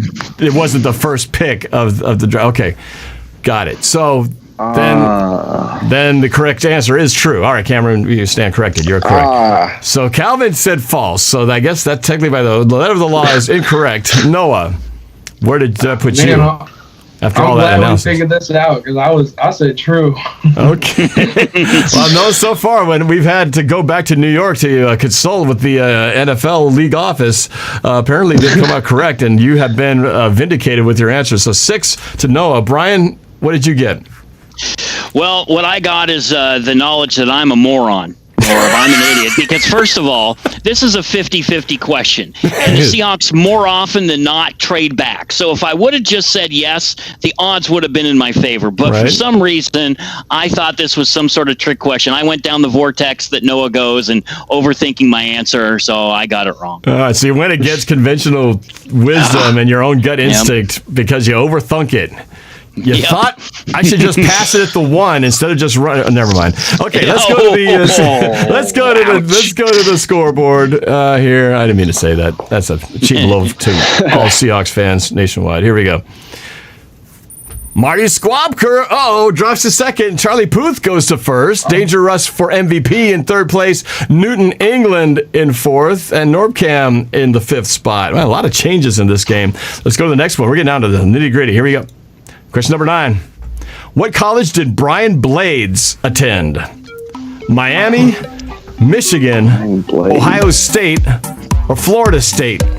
What college did Brian Blades attend? Number 89. Miami, Michigan, Ohio State, or Florida State? I'm trying to remember what year he was. Time is up. Well, 9 of you on YouTube got that one correct. Tough question. Let's go to the panel. We're going old school here. Start with Calvin. Any luck on this question, Calvin? I said Florida State. Was that the correct answer? Oh, did I say what the question was? The correct answer is Miami. You had the right. You had the right state. Sorry, but the wrong school. So sorry, Matt. Yeah, Miami was the correct answer on that one. Noah, I would not have guessed this one right, by the way. No? Oh, to be honest, I didn't even listen to the fourth option, and I had no idea. But I guessed Miami because it was the first one. I just said Miami. Screw it. Okay, luck is on your side. Brian, how about you? Did you know? Yeah, absolutely. The Blades family is historic at Miami. Benny Blades, Brian Blades. Brian Blades is the most underrated wide receiver in Seahawks history. He got to play with Steve Largent for a little bit. He got to learn from Steve Largent. The U. Turnover chain, baby. Then you probably know what year he was drafted. It was 80s. I don't, but I'm going to say like 86, 82. Is it that? I don't think it was that early. I don't think it was that no, early. It wasn't 82. I have no idea. No, I'm going to say it was like 86, 87-ish. Hey, somebody in the chat, look it up and tell us what we're too lazy to do it ourselves. So go look up what year was Brian Blaze drafted and put it in the chat. 87, Cameron Hughes says. Okay. All right, Cameron Hughes is monitoring this with great anticipation, obviously, since this is his Kahoot that he made. However, things are going to change a little bit, my friend. Let's go back to the scoreboard. Charlie Poth drops to third. That means Marty Squabker is back in first. Dangerous for MVP in second. Ben in fourth, and Newton England in fifth. Wow, this is it's like a car race with just cars zinging in and out, coming back and forth, dropping from first back to second, third, and third, back and forth. It's going to be a great finish. All right, and on our scoreboard with the panel, before we go to the double points section, which is coming up now, we've got Noah in the lead with 7, Brian in second with 6, and Calvin in third with 1. Technically, you can still come back. Wait, how did I fall? Wait. Sorry. I didn't give you credit. My bad. You're right neck and neck. Sorry. 7-7. Yeah. I'm sorry. I forgot to push the button. No. Oh, wait. Did I miss it? You got the one wrong. Oh, we got the one before that. The true false. The true false. That's right. You got the credit, but you were off by 1 before the question before that. Yo, you almost tricked me, man. You almost got me. I almost fell for it. Noah's on top of it, man. I can't get anything past Noah. Noah's going to throw the challenge flag and phone NFL headquarters and say, New York, bro. New York. All right, we're going to double questions here. Last 3. Here we go. Let's finish this up. Number 10. Double points. What milestone subscriber count did I surpass this week? 35K, 50K, 40K, or 45K? This is not a Cameron Hughes question. This is my question. What subscriber count did I surpass this week? 35K, 50K, 40K, or 45K? Time is up. Oh, yeah. YouTube all over it. 25 of you got this. Almost everybody got this one correct. It was big news for me to hit that milestone this week. I was very excited. But let's go to the panel and see if you've been keeping up with NorbCam current events. Calvin. Of course, I've been keeping up, Norb. Okay, I haven't even congratulated you yet, but congratulations, 40K. I mean, wow, that's definitely something we aspire to get to. It's obviously. It's going to take a while, but, all the respect and all the love in the world goes out to you, Norb. Congratulations. You deserve it, each and every single one. Thank you, man. I appreciate that. Noah, do I even have to ask?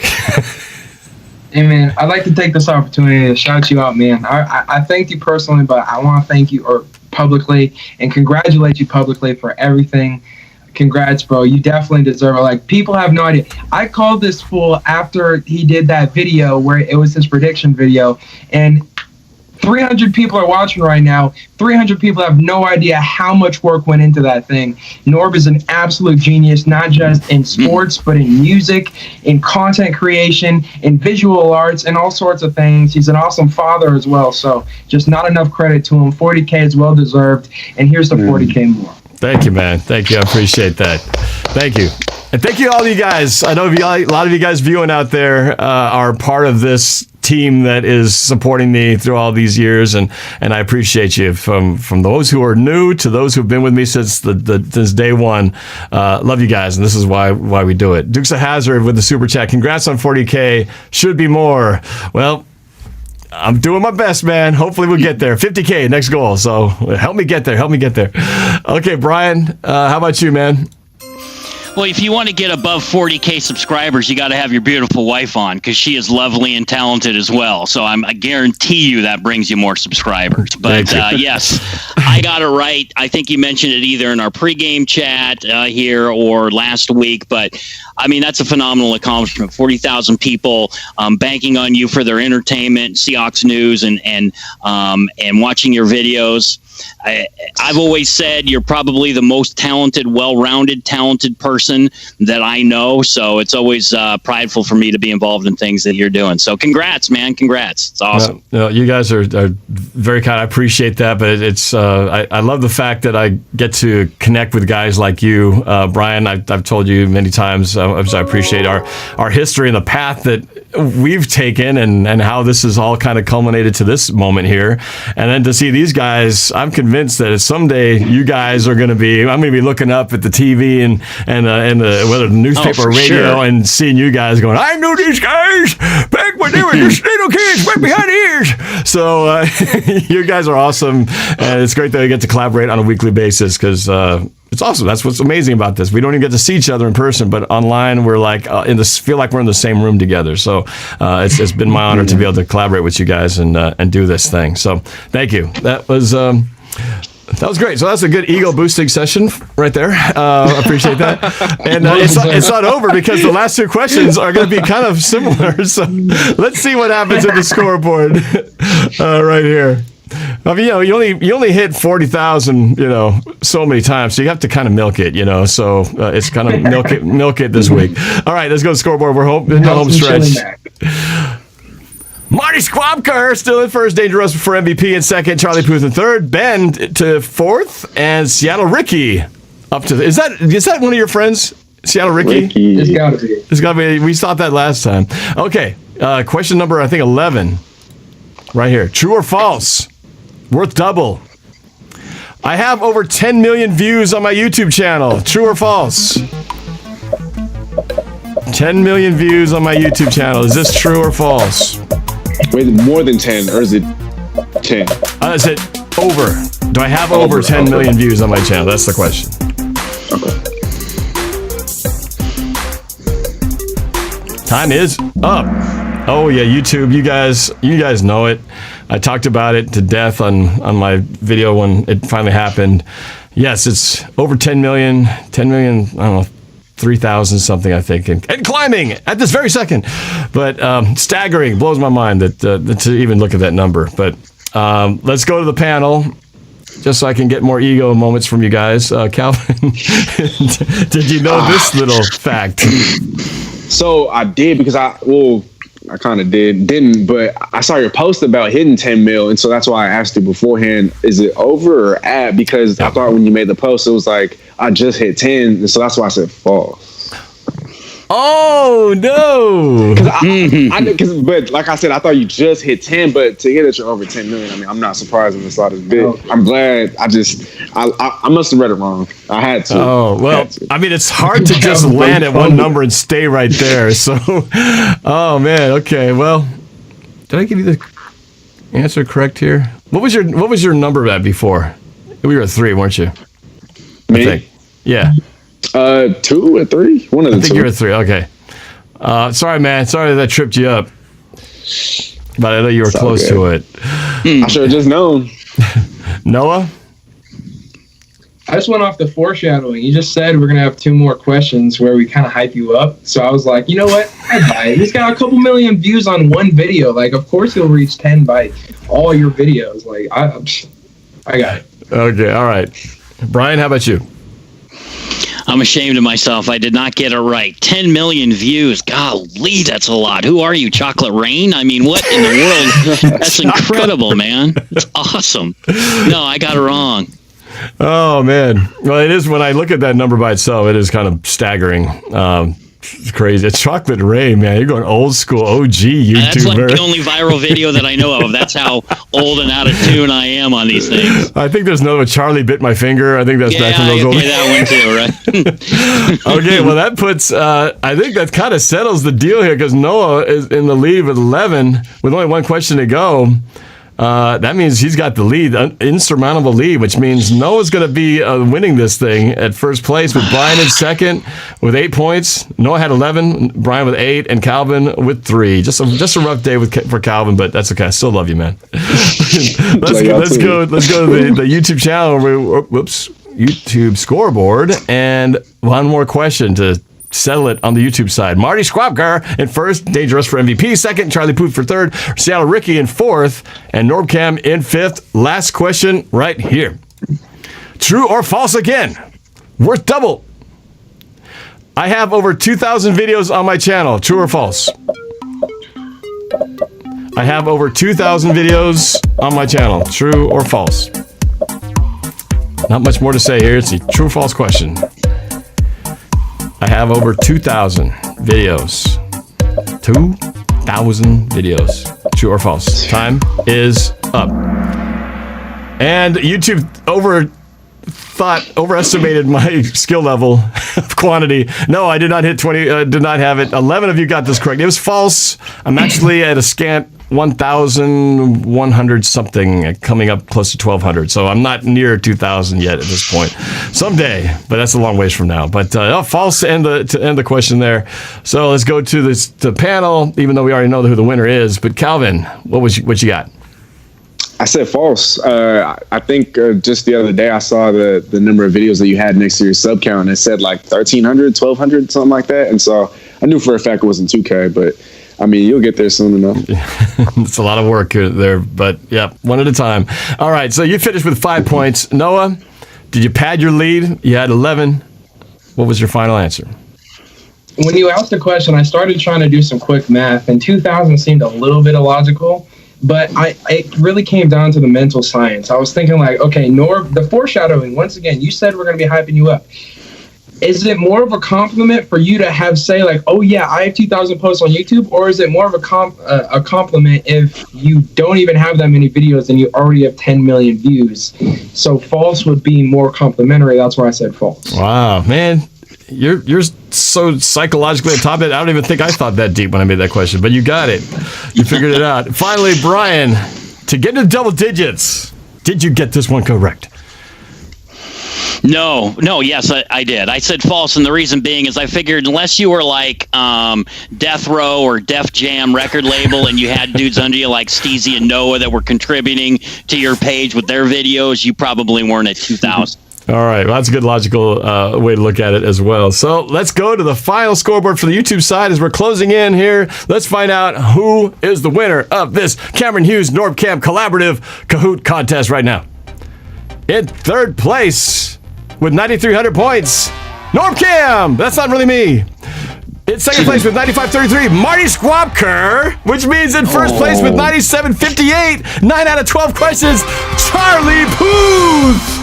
Charlie Puth steals with Ben and Dangerous for MVP as the runner-up. Wow. I thought it was going to be Squabker, man.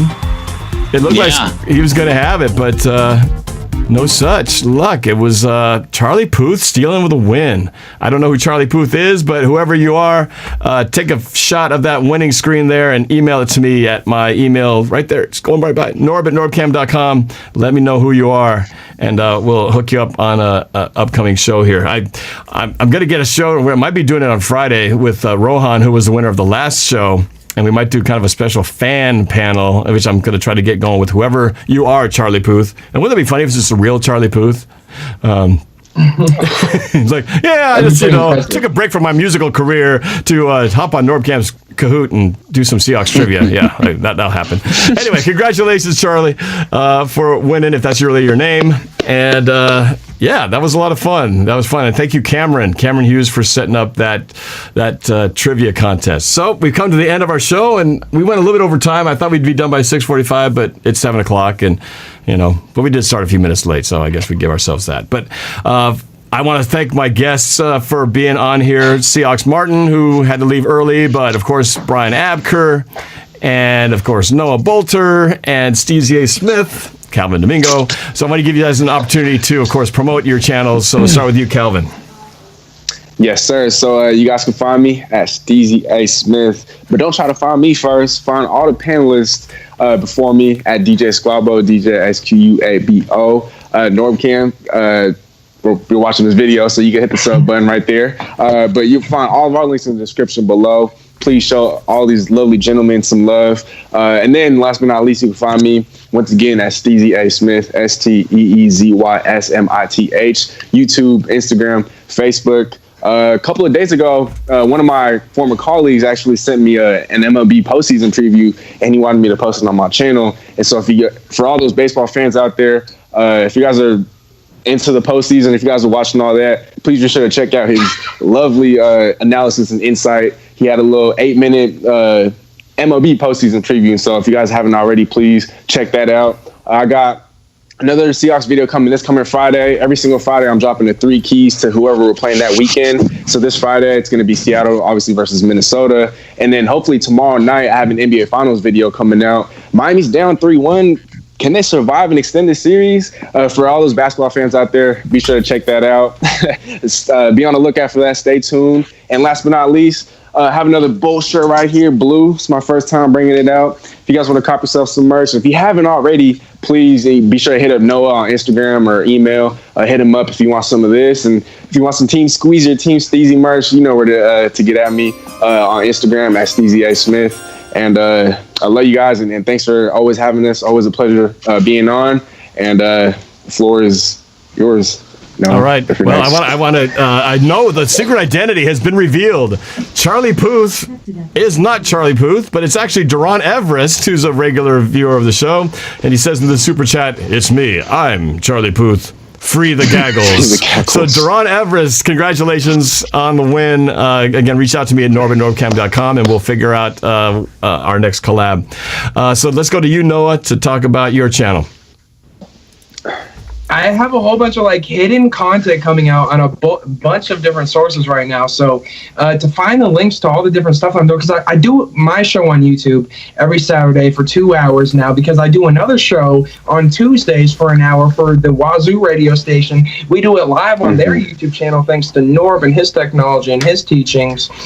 So we on KUGR Radio's YouTube channel, you can find the link on my channel at DJ SQUABO. I also have the link to my Cable 8, which is the TV station here, student run at Washington State University. We just put up our first video breaking down what you can expect from Wazoo football when it returns in early November. We have a new head coach. We have a new system. Super excited. We really analyze what kind of schematics you can expect offensively and defensively for Wazoo in 2020.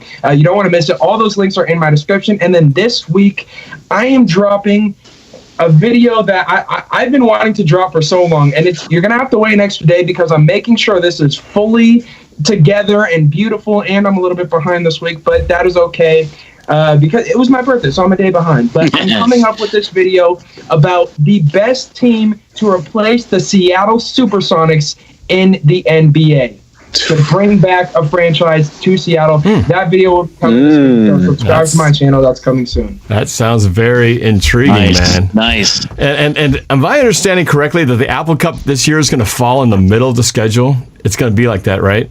That's going to be so weird, man. An Apple Cup mid-season schedule. That's just too weird, but you got to do what you got to do, I guess.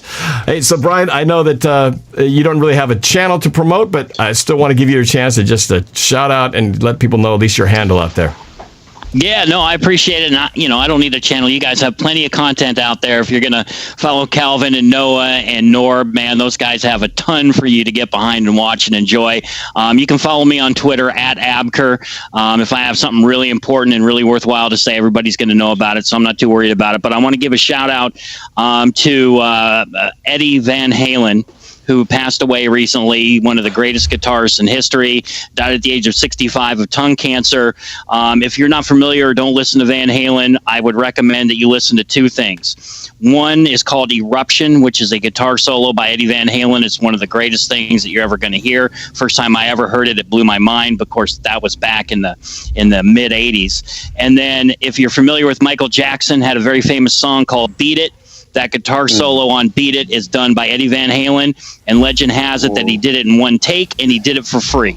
So R.I.P. to EVH. Yeah, and that I mean, he's had some amazing songs, but yeah, that solo it was just such a cool mesh between Michael Jackson, who's this pop R&B star, blending rock together in a way that was just such a cool collaboration. I did not know about that he did it for free, but in one take too. It's crazy because that solo is just legendary. I mean, I've listened to that song a million times, copied the beat it dance moves and everything, and so I've heard that thing. I know it like the back of my mind. I can't play it, but I know it like to a T. But yes, thanks for bringing that up. But that's it, guys. So thank you again to all my guests for being on here. Again, please check out their channels, check out their social handles.